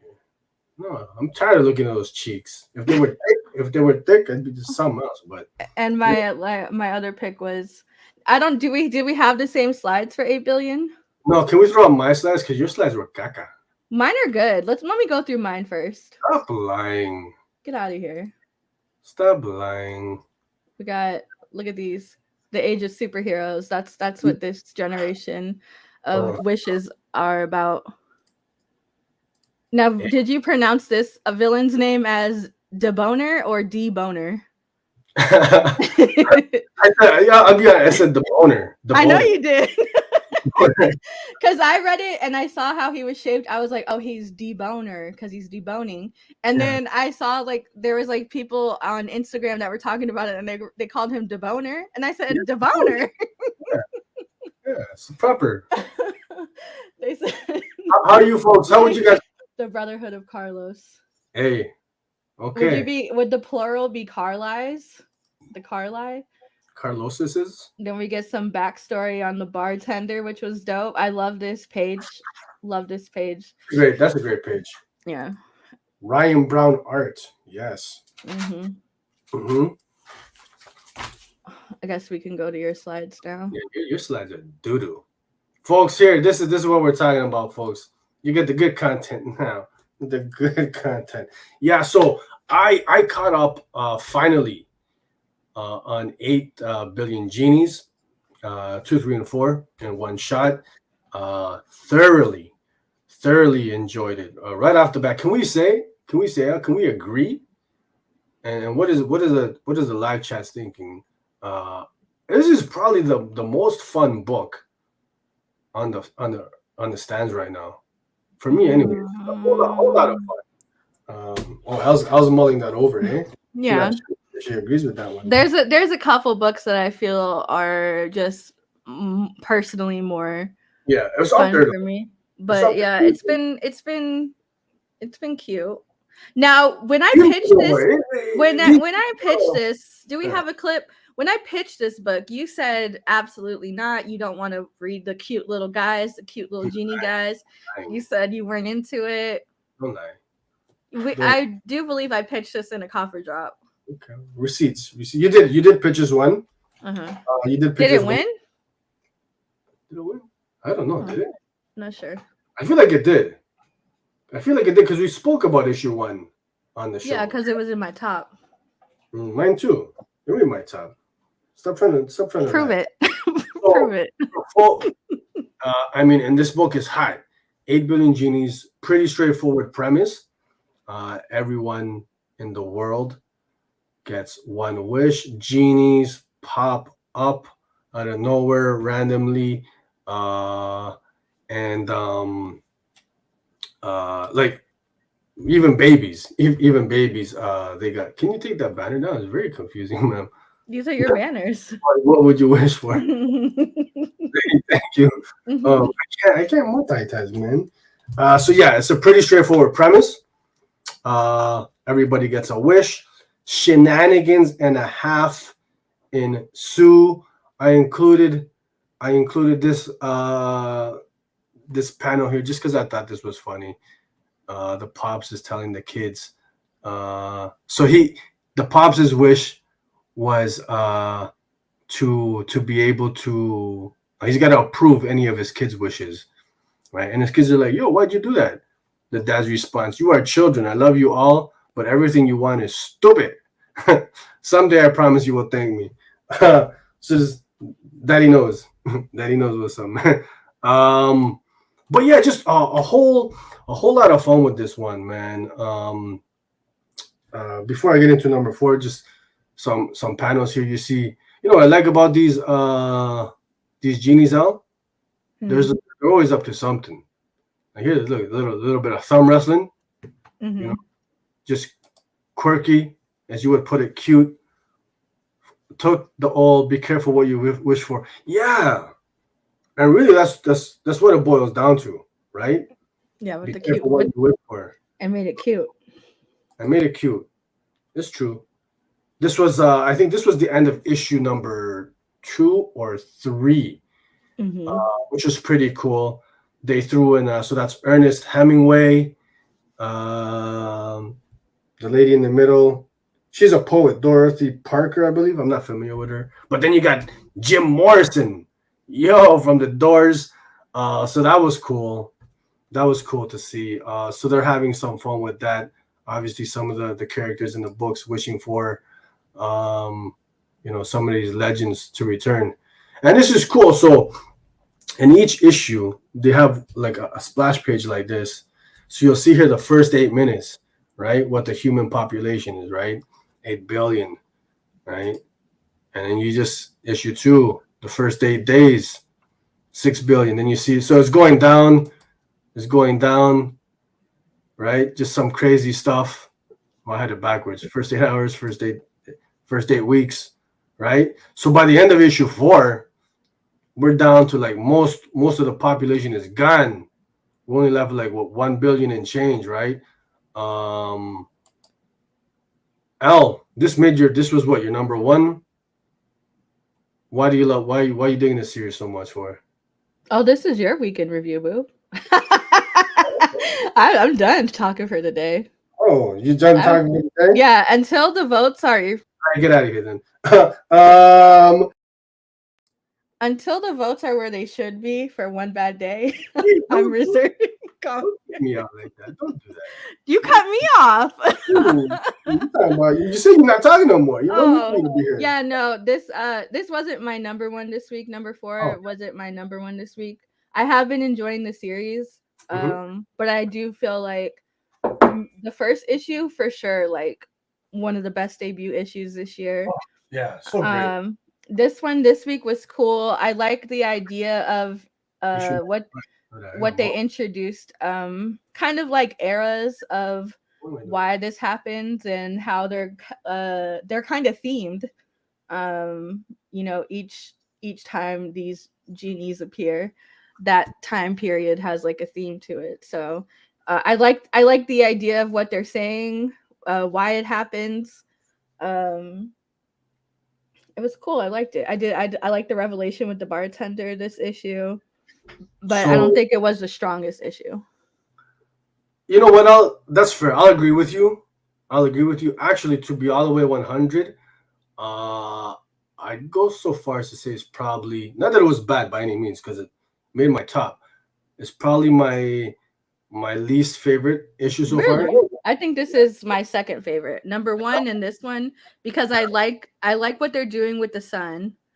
With Sun Man, I guess now. I like what they're doing with that. I think a lot of people can resonate with that too, when your responsibility is put on you at too young of an age, and then you see what the world really is like. That the wear it has on you, spiritually, emotionally. So I'm curious to see what happens with him. I have a feeling I kind of have the direction they're going, so I look forward to seeing if that is what they're doing, because I think it's going to be interesting. No, you're right. And so issue number 4 being my least favorite just speaks to the strength of the series so far, right? But yeah, number 4 issues deals primarily with the son, right? He wishes to become a superhero, to be able to protect his parents and his mom, who's what they call a remnant. The father wished for his family back, so that brought back to life his wife, who passed away. So the family's like reunited. So the son and the remnants die when the person who wishes for them dies, right? So the son's like, yo, listen, man, I gotta protect my family. He wishes to become a superhero, and issue 4 deals with kind of like his journey, right? The good and the bad that brings, and you see he's kind of going through changes. Is maybe losing himself a bit. It's deep in a sense, right? Mm-hmm. You see him kind of going through like the struggle, the responsibility, like you said, right? Mm-hmm. And this one here is from this panel here. Did you catch this little Easter egg, Homer Simpson in the bar? How cool is that? Mm-hmm. You didn't even catch that. You didn't even read this. I don't even. What book is this again? Mm-hmm. But that's cool. So Homer Simpson made an appearance, and one of the fun things about this book, folks, is there's a lot of like different Easter eggs. Like you'll see in the background all the crazy, the kooky stuff that's happening, right? With all the wishes that the people are wishing for. And the book itself has got it's just a fun kind of whimsical, almost like a video game vibe to it. Would you agree, Elle? Mm-hmm. Yeah, but with lots of heart. With lots of heart, man. Lots of heart. Figure Drawing is asking the House of Nerd Show, what would you guys wish for? What would you wish for? Oh, that's a good question. Yeah, Sergio, tell us, what would you wish for? Honestly, you have to be strategic, man. What would you wish for? On the spot. You gotta be strategic because there's. Can you stop that? Can we give me a don't do weirdo. You're a weirdo. Because there's rules, right? They laid out the rules in an earlier issue, right? So, like, if there's opposing wishes in the world, they'll cancel each other out. For example, if someone wishes for world peace and someone wishes for a zombie apocalypse, the example that the Genies used in the book, they'll cancel each other out, right?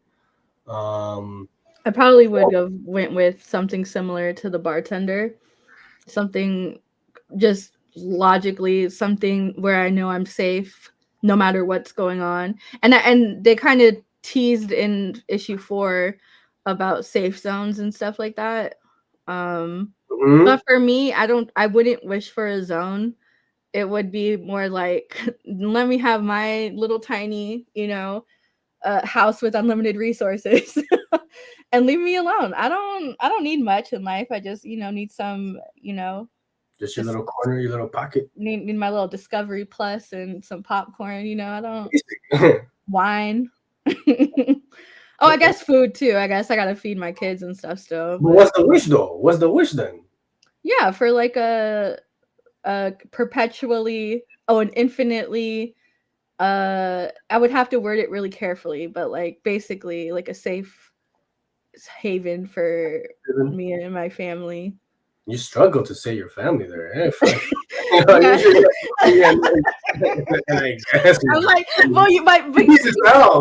That's why I said like my family they can come over and stuff. They could, my immediate family. If my brothers are watching this, you guys could come. But you don't know what opposing wishes they have. Like, I don't want anybody in my area, in my home, that's gonna make like weird wishes. You know what I mean? Like when the dad in the book, when he wished for his wife to be back, I said, "Oh, not you emotionally stunting your son's growth. You have to grow from loss and stuff like that. Wishing her back is just gonna, make him have unrealistic." Oh, so you didn't like that? You didn't think that was the right move by Pops? No, absolutely not. To come back? Okay, absolutely not. That's interesting. For those who have read, what did you guys think of that move, that wish? The Pops bringing back his dead wife? Because I thought, honestly, I think his intention, his heart is in the right place, right?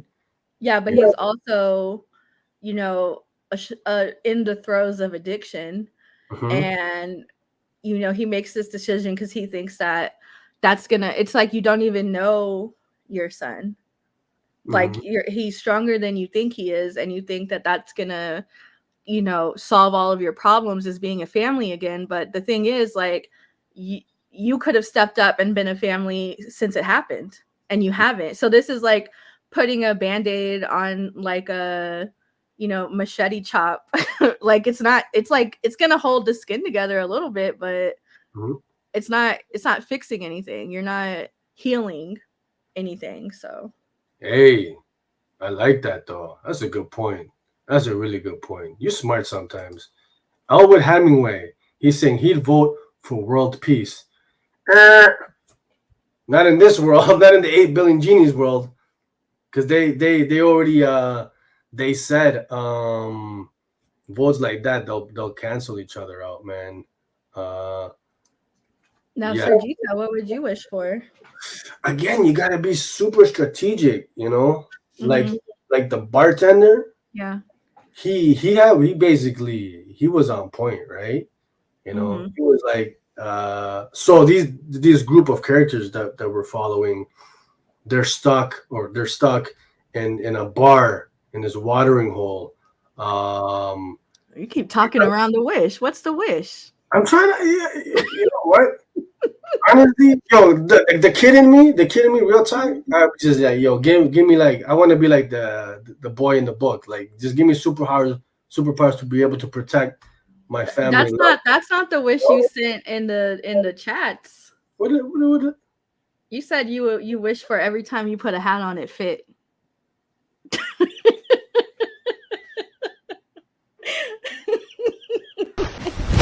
Emotional damage. You gotta play this one again. Delicious. You see what I gotta deal with, folks? See what I gotta deal with, folks. Being able to talk to animals and open a vet clinic. Hey, see, that's fun. I like that. Frank saying I would wish for something dumb like being able to talk to animals and then open up a clinic. Marklin saying, you had the right intention with bringing the wife back, but I got a feeling it's not going to end well long term.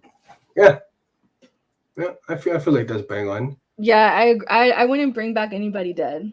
Yeah. To be honest, I think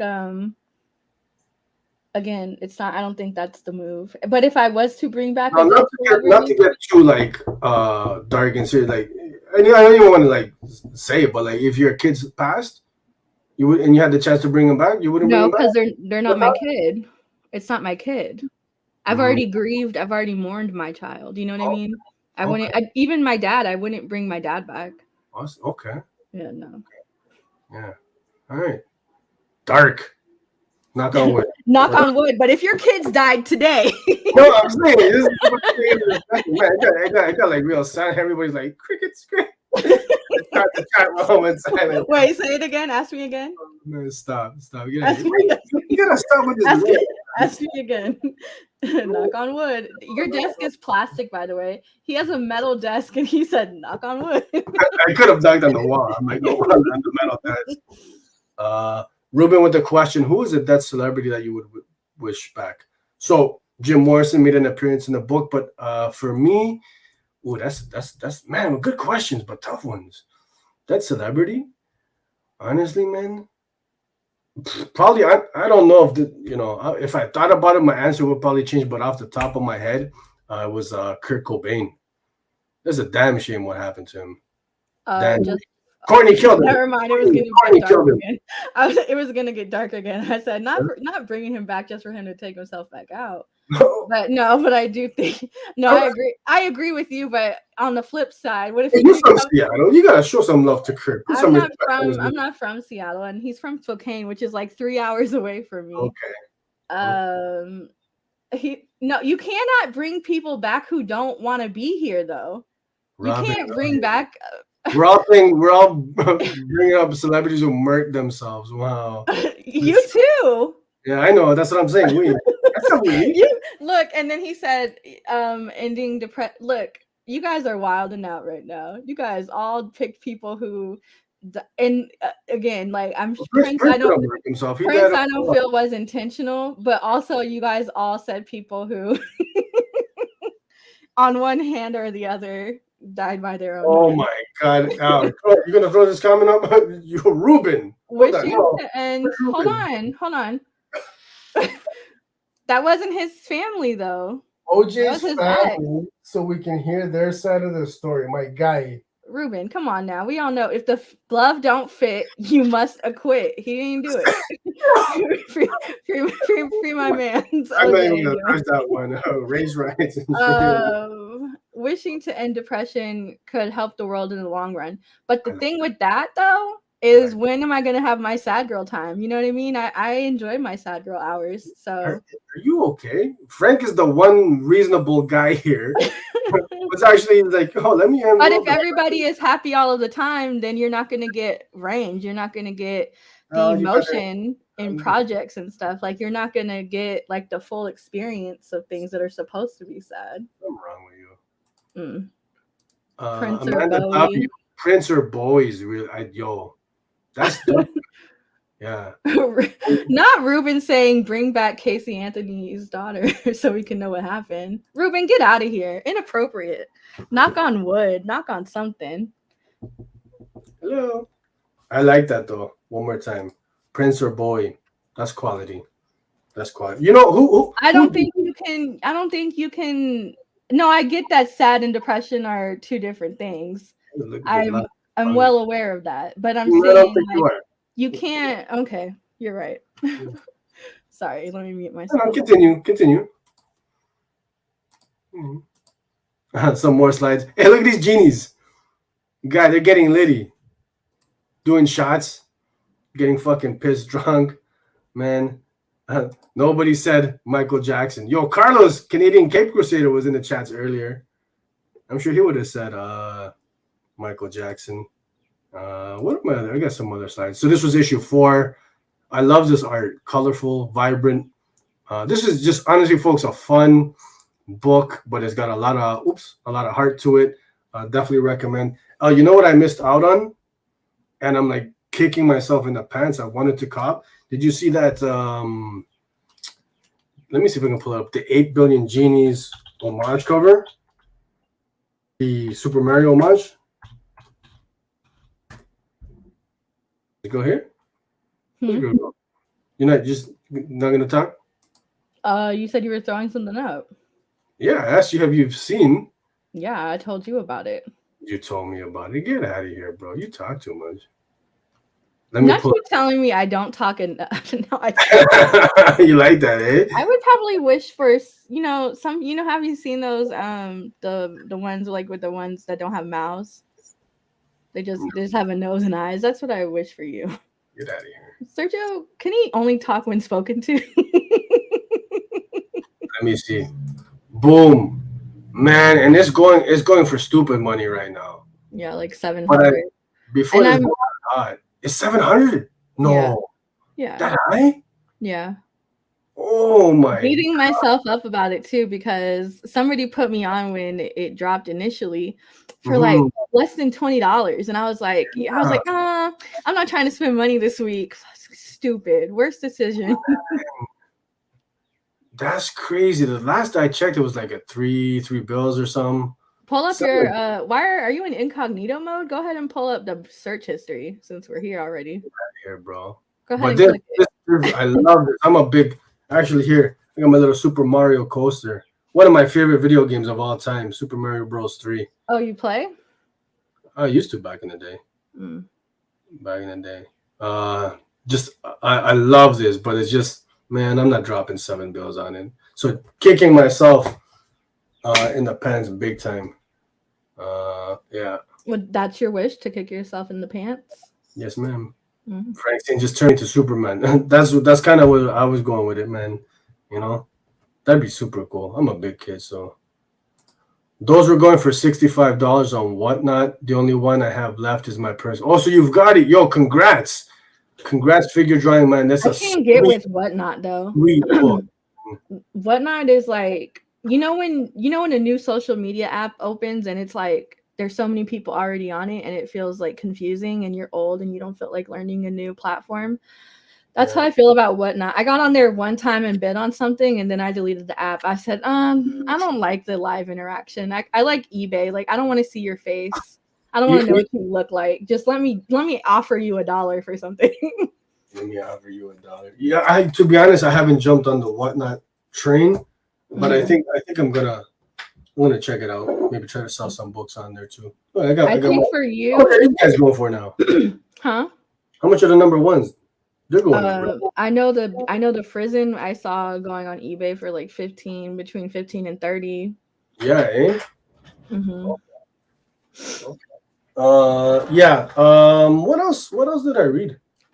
Figure. Are you saying, Fabian? Are you a speculative buyer? Hot word this week, huh?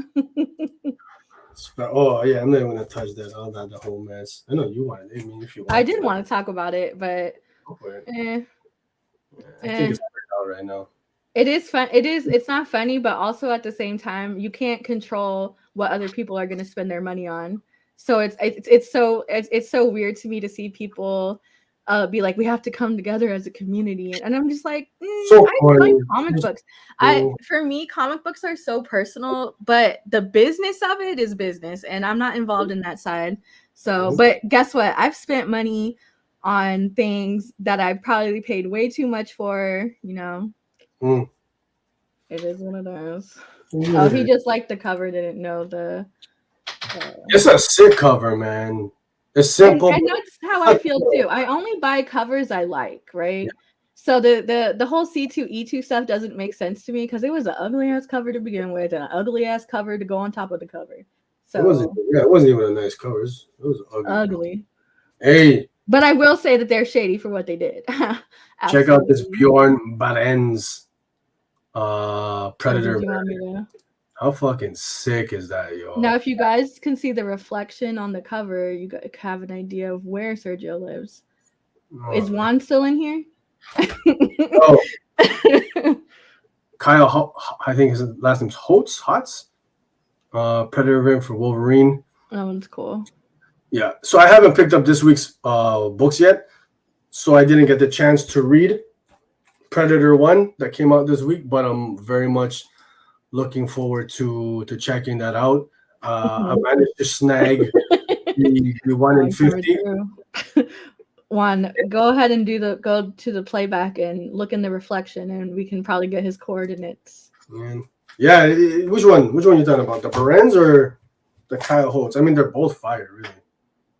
Yeah, I was trying with this, but yeah. So I wanted to read Predator, but I didn't pick up. So I got my thoughts. For those who are with us, what did you think of Predator 1? Because for the most part, I've been seeing positive reviews. Did you read it all?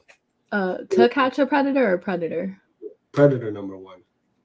You are the number 1 predator. Margulis says Predator was his number 4 pick of the week.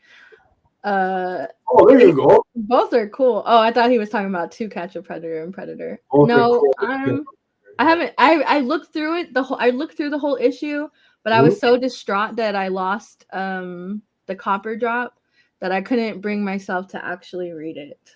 Wow. You stole. That was supposed to be my pick last week. What else did I get? Oh, I caught up on Something Is Killing the Children. Here's the unlockable. That's my unlockable. This is mine. That's mine. I got you one too, because I'm a real plug, bro. Yo, when I tell you folks, Elle is the most high maintenance. I did. I said. So this week, I hit her up. I'm like, oh, because I know she's a big fan of Love Everlasting, right? I said, oh, do you want me to grab you a copy of Love Everlasting? No. She's like, no. Oh, okay, fair enough. And I double checked with her like the night before New Comic Book Day, one more time. Hell, are there any new Love Everlasting covers you'd like me to pick up for you? She responded, yo, I said no, fam. Yo, shut up. Block me. You legit blocked me for the night. I said, oh, okay, man. I'm just making, being customer service, The next day, after I already put in my orders, my picks for New Comic Book Day, she hits me up. I did. Like, yo, do you think you can pick me up in prison for Love? And I swear to God, I just about lost it. I said, look, I was just talking shit, but I just looked at my last invoice and you already shipped me my unlockable cover. Not only that, but it's the way I do harass you, and it's the way I still haven't picked it up from the post office. Oh my god, bro, folks, man, you stressing me out. I missed Aaron's comment. I just read Predator this morning and it was amazing. Oh yes, eh? Okay. So Ed Brisson, right? He's writing the new Predator. Looking forward to it, man. Aaron, how's the art? Because I have read some criticisms on the art. Yeah, I'm not a fan of the art style personally. So. Oh, I did not know this. The Predator book is set in the movie's universe. Overall, pretty damn fun. Okay, I didn't know that. Is it like set in the Prey universe or like modern times? But that's pretty cool, man. Okay. Well, if we do the math in our heads here, if Prey is 7 covers dope. I need to check out number 1. Still on that Prey hype. Oh my gosh. Can we talk about Prey for a minute? If it's in the movie universe, then it would be in the same as Prey, because Prey has the Alien 2 Easter eggs. I mean the Predator 2 Easter eggs. It does? Yeah, the gun. The gun? Which gun? The gun is the same gun from Predator 2. No, I don't know what you're talking about. Okay. No, I'm not trying to be funny. No, I'm saying somebody in the chat will know what I'm talking about. The old style guns you're talking about? Yeah, it's the same gun from Predator 2. Oh, really? Yeah. That's pretty cool. Okay. So. Ruben saying the Predator comic takes place in the future. Okay. Cookie saying Prey was amazing. Hey, let's talk about for a minute the shots. No, that's what bears looked like back then, Fabian. That's just what they looked like. I had this Nintendo 64 looking bear. I thought the bear was pretty realistic. What do you mean? Yeah. Have you ever seen a bear before? I have. Yeah. You live in Canada. They're your neighbors. Prey was exactly, buddy. Exactly. Let's talk about the cinematography. Beautiful. Let's talk about let's insider. Let's talk about the pacing. Yeah. Man, just overall, honestly, I'm gonna say I don't think this is a hot take. I feel like a lot of people will agree. Prey is the best Predator movie in the franchise after the original. Period. Done. And it's not even close, to be honest. You're not a fan of Predators? Predators? No. I was just saying that to be funny. No, Predators was shit. Predator 2 is cool. I like that it's set in LA, got a different vibe to it. Predator, obviously the classic, right? In the jungles of where? Guatemala or something like that. Didn't you get in trouble one year for wearing the costume without the mask? Beautifully shot. I'm just gonna bring you out. Beautifully shot, absolutely. Culturally appropriating. How gorgeous were those just wide panning shots of like nature? Oh man, it's just I loved it. And how great it was. Oh, what is the leads? What is the actress? What's her name? I don't know her name, but I know. Someone in the chats, help me out. What is the lead actress's name? She was great. You don't have Google? I would say watch Prey last night for sure, man. It's all connected to the movie. So glad it's not in the Marvel continuity mess. Okay, yeah, that'll be at the top of my rate. I've been hyped. Oh, and if you guys haven't, would you say? If you haven't seen Black Phone yet, it's on Peacock now. No, I haven't seen it. No. It's on Peacock now, yeah. Peacock? Based on Joe Hill's short story. One of the best movies this year for easily. Nuts, man. This year's a lot of gems. That's saying a lot. Black Phone was phenomenal. I loved Black Phone. Yeah. I was weeping. Hey, I'm gonna have to check that out then. Okay, it's like that. For the cinematography alone, for sure. Amber Mid Thunder. Is that her name? Okay. Okay. You're stressing me out. Okay, co-signing. Yeah, folks, man, if you haven't watched it already, magnifique. After 1 and 2, I'd say yes, it's a good one. Also, Steven, you're saying praise first versus Predator 1, Predator 2, and then Prey makes your top 3. That's fair. It's really good, man. Yeah. I don't know how anybody can not like Prey. Yeah. When she dumped the Predator's head on the ground, I did a fist pump. Yeah, I think me too, bro. Yeah. Now the next Predators movie, they have to do it from like the Predators' perspective. Like they're just trying to live their lives. They're just trying to, maybe taking the Predator's son out for a little hunt, Yeah. Things didn't go the way they wanted it to go. So now they're a little hostile, but also they're super chill if you get to know them. Yeah. And tell me you wouldn't some of them Predators be looking right. What? Why would you say that on air? Weirdo. You can. Yep. Did you watch the show on that new show on Hulu, This Fool? Is that what it's called? This Fool? This Fool. No, I haven't seen that. It's on Hulu and it takes place in South Central. And at the opening shot, I meant to send you the opening scene because he goes, he what did he say? I'll send it to you later, but it's funny. You're gonna enjoy it. It's like so I'm gonna check it out. I was iffy on Elle. Yeah. Like if Cookie says is good, then okay. I'll check it out. Okay. Thanks, Cookie. This Fool is like a satirical take on like the Homies Corporation, and theirs is called like Hugs Not Thugs.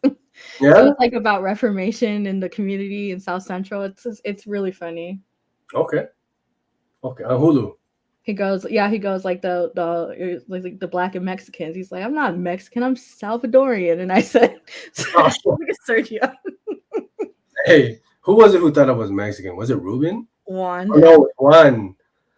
I said, now Juan, you being a fellow Latino, you making the assumption that all the whites do? You Mexican homeless? Come on, bro. Should know better. No, because Sergio will be like, he'll try to say something like cultural, and it's like, not you being born and raised in Canada. And he's like, my people. My people. He's like fourth generation. Sangre. No mames, bro. Hey, you know what? I haven't read, but I want to check it out. I'm gonna read it right now, right after the show. Mullet Cop. If you guys read issue number 1, you guys know how much fun that is. They did cast James Franco as Fidel Castro. Oh, that is such a whack move, yo. I mean, I don't even want to touch that because that's just all kinds of messed up when you have all these amazing Latino actors. You know what I mean? Hey, you like that? 1 in 10. I think you already showed that last week. Did I show that last week? You did show it last week. I'm showing one more time. Ooh, you know why? Because Philadelphia. Do you read Philadelphia? Ma'am, who put you on? Who put you on? Who put you on? You did not put me on to Philadelphia. I swear to God. Who put you on Phila? One time. Not you. We literally met on the internet because of Philadelphia. I already knew about it. Now, who put you on to Philadelphia? Not you. You know who put the me lie detector determined that was a lie. Not you. It wasn't you. It was Midtown Comics. Midtown Comics put me on. Get out of here. Yes, Amanda. Listen, I haven't read it yet, but I actually just got my copy. But yeah. Looking forward. And for those who don't know, folks, this is picked up to be an animated series. That should be a whole lot of fun, man. That should be a whole lot of fun. Ruben's. What are you talking about, Holmes? I'll put your bull on. Oh, you asked me to read The Closet last week. Mm-hmm. Full disclosure, I read number 2, but I did not read number 3 yet. I gotta say, issue number 1, very much enjoyed it. We talked about it on the show when it came out. Yeah. Issue number 2 so far, not so much. I hope you know what, and that's why I feel like a lot of the reviews I've seen for the series overall have been disappointing to me, because I love everything that they didn't like is everything that I loved about it. And like, just full disclosure, it's a horror story, but it's about human horror. And I think a lot of people, especially with all the variant covers and stuff they were doing, they really leaned into the whole supernatural alien portal. Oh my god, this guy, what a douchebag thing to do. You picked up the remote and you said, let me you could have at least hid the remote. You gonna show it on the camera. I really like the humanity in The Closet. I think there's a lot of things that you guys had assumed or guessed. I don't know if you remember when we first talked about The Closet on the first issue after it got released in print. And you people in the chats were like, they had such wild theories, and I'm like, you guys are going to be super disappointed when I think even you said, oh, this might be like an analogy for the coming out of the closet, and I'm like, he's 4. I did say that. So I think it's like, I think there were so many different directions that people thought it was going to go. So for it to be grounded in just brutal honesty and coming to terms with honesty in a relationship and stuff, I think it was such a powerful story in that way. But I do think it let a lot of people down because they had different expectations. Okay, especially for a Tinian book. You're kind of expecting something extraordinary, and it's the mundaneness of it that got me, because it is just everyday things that build up to be the monster in the closet per se. So, and I get that makes sense, but for me, like with issue 2, what I did not enjoy about it was it was very on the nose with the dad. He had that conversation with the brother, and the brother's just kind of it came off as preachy, but I feel like it was intentional. Like, this bad guy is a piece of shit, bad dad, bad husband, and it came off as preachy, and I think what didn't help was from issue 1 to issue 2, the character development, it just went like from 0 to 100. There was no kind of like a progression. All of us, like, this guy's just like but also remember, this all takes place in person, and just like it was the manner in which it was told. It just came out across as it all takes place in like 1 to 2 days. You can't really grow character wise in that amount of time. And also it being a 3-issue mini, it being on the nose. I think some of the dialogue, you kind of have to direct the reader a certain direction when you only have that much time to convey a message. Okay, so to that point, Elle, that is a fair point, but so then why not, like, why try to compress everything into 3 issues? Why not, like, it didn't need to be more. I think that once you read issue 3, it's beautiful story, and beautiful in its own way, not something to lift your spirits. Yeah. So Amanda's saying, I really wanted it to be a spooky monster story, so I was disappointed. Like, I already know childhood trauma is the real monster. Okay. Yeah. So would you agree, Amanda, that it is a little maybe too on the nose then? They're trying to do too much? Like, because it is an allegory, right, then? Well, I think the point that in issue 2 that was being made was we all have our own ideas of who we are. And he's so self-deprecating to the point of, like, genuinely want to punch this man in the throat. I understand what he's going through. Mm-hmm. And even with the 3rd issue, it's like relationships, especially in marriage and when there's kids involved, they're so nuanced. There's so many. There's no such thing as a perfect situation, perfect family, none of that stuff. And so I think like him traveling and clearing his head, like in his mind, like this is like, and I think a lot of people, especially with this self-help generation, you know, it takes like, you put a fun title on a book and everybody's gonna read it and heal themselves, and I just gotta go clear my head and this drive is gonna change things, and but really you're just putting on a costume of what you think you're supposed to be. And so I think we see him getting cracked you know, slowly over time. But from that first issue, I'm like, all you had to do was go pick up some tape. She would have kept her mouth shut. You know what I mean? All you had to do is pick up some tape. Yeah. Oh man. Yeah. I mean, what I will say, what I love about this, how great. I mean, it's tough to tell, but I love the art, man, and in particular, Chris O'Halloran's coloring. He's one of the best, man. Hey, yo, Fulci's in the house. My man, it's good to see you, buddy. I hope you're having a fantastic Sunday. So let's Amanda saying. Absolutely. No, maybe it seemed a little too relatable. Oh, I'm sorry. Did you want to give her a Toronto voice, or do you want her to have a cool voice? No, do a Toronto man voice. Oh, I can't do that. I wouldn't fall to that level. Okay. Maybe it seemed a little too relatable at times. So I was looking for something that wouldn't make me become introspective. Oh man. And no, I absolutely agree with you, because once I picked up on like the direction it was going, I was like, man, you don't want to think, not even, you start creating hypotheticals too, like, what would I do in this situation? Like, you know, who is the actual villain? You know, who is the bad guy? Are they the bad guy because they're bad? And I totally get that. But I think for me, when I read it, it was on, what was it? I was reading it on digital, right? Okay. And it was just something different than what I had been reading at the time. And this was probably the most serious book I had been reading at the time.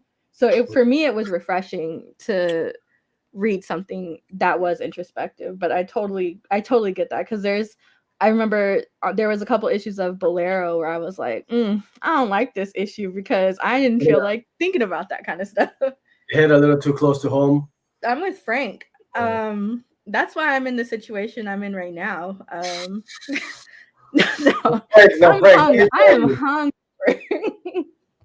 We have meetings here at the House of Nerd every once in a while, and when I tell you, I'll be showing up to the meetings sloshed. I'm drinking. She's like, yo, I'm putting back a box of wine right now. Well, you're not lying. I can't even front, because as soon as he's like, hey, do you have a minute for a meeting? I'm like, I call my kids. I'm like, get my wine. She's like, let me get a few drinks in first. I gotta put up with this guy's bullshit, man.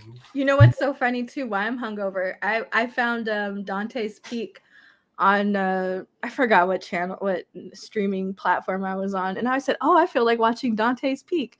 So this is me taking shots and watching Dante's Peak until like 3 a.m. And then I was like, I'm a little bit hungry. Let me eat some ribs in the middle of the night. And then I wake up at 3 a.m. or for barfing and hung. But I took some Alka-Seltzer, like a real one. I was on time. What time did Sergio come in? 7:58. I wake up for the show 3 a.m. every Sunday to make sure that I get both of our work done. Tell the people. That's a true villain. True villain. Oh man. Speaking of drinks, we got some planned for the community, eh? In October. In October, the return. Oh man, I wish I could be a stoner, not a drinker. But for me, as soon as it hits, I'm just gonna sit there and stare off into space, and I feel unproductive. But for drinking, I could multitask. Like, I'm doing stuff for the show. I'm vibing. This is true. This is true. Elle's at her most productive levels when she's had a bottle of wine. I have a bottle of wine and I'm good. Sometimes a bottle and a half, but a box is 4 bottles. I can't drink a box of wine in the night. That's I don't know, but man, you know what's so funny? They started selling like Starbucks in the box, and my daughter saw it and she goes, "You've reached a new low." Starbucks in a box. Well, the fact your kid is telling you reached a new low. Yeah, she said you've reached a new low. Man. Hey, that's our week in review. That's our week in review. Some good books, man. What are you guys enjoying? What was your favorite read of the week? Curious to hear. What did we miss, man?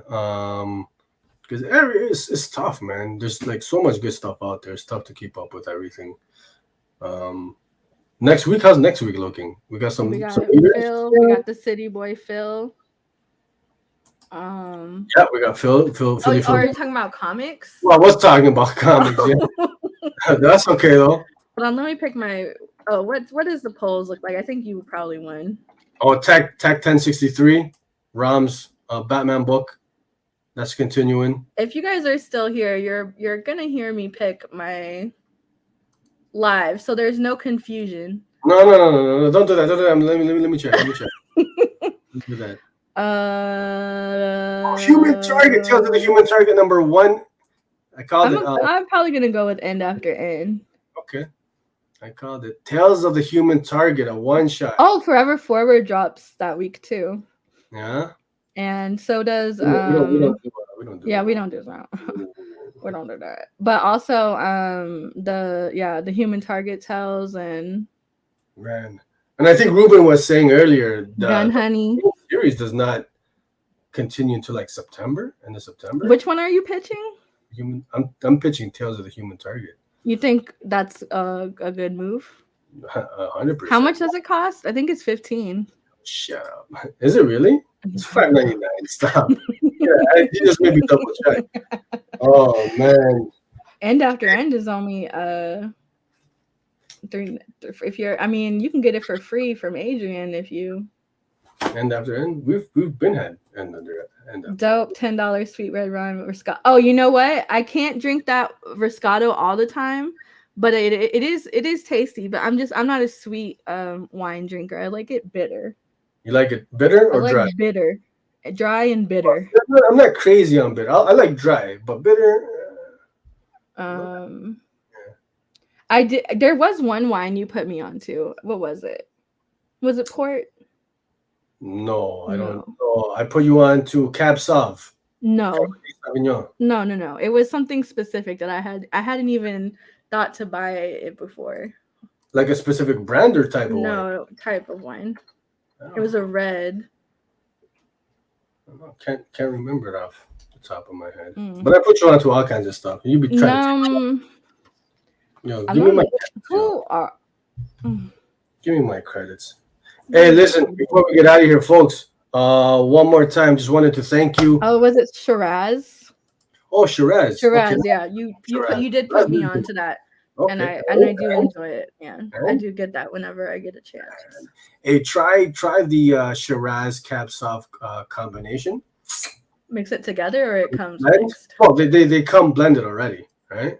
Do a Power Bomb. I promise you it's going to be in my top 3 next week. Do a Power Bomb has been so good. Oh, Barbaric is back. It's the one shot, I think. Axe to Grind, #1. That's the Barbaric one shot? Yeah. Is that the one shot? I believe so. Fulci, we got stuff planned for October. Ooh, and it's at nighttime on a weekday, so you should be hopefully awake and not at work. You know what that means. Hey, it's Fulci. It's good to see you, though, man. I hope everything's okay on your end, my man.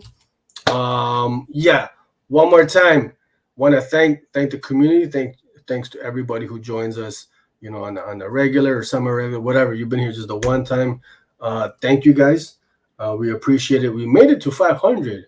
Hopefully we keep going up. But so if you guys missed it, if you commented in the live chats, you'll be entered. Next week we're gonna do a live giveaway. I don't know what book yet, but I'll put something together, and just as a short thanks. We appreciate you guys, man. And you just straight up, man. You guys make it fun, man. You guys are jokes. You help me dealing with Elle's bullshit. It makes it a whole lot smoother, a whole lot easier. Let's just put it out. Let's just be. You be stressing me out too. You be stressing me out, man. Oh, Fulci, you trying to get that invitation? Fulci, I'm gonna send you this. He already DM'd me. He's like, "Yo, what's going on? What is it?" So yes, next couple episodes gonna be chill. I think we're not gonna have too many guests for the next little bit, man. We just want to hang out with you guys, chop it up. Thank you guys for joining us, and I think we can wrap it up. You want to hit that? Do you want to hit it? I'll hit it.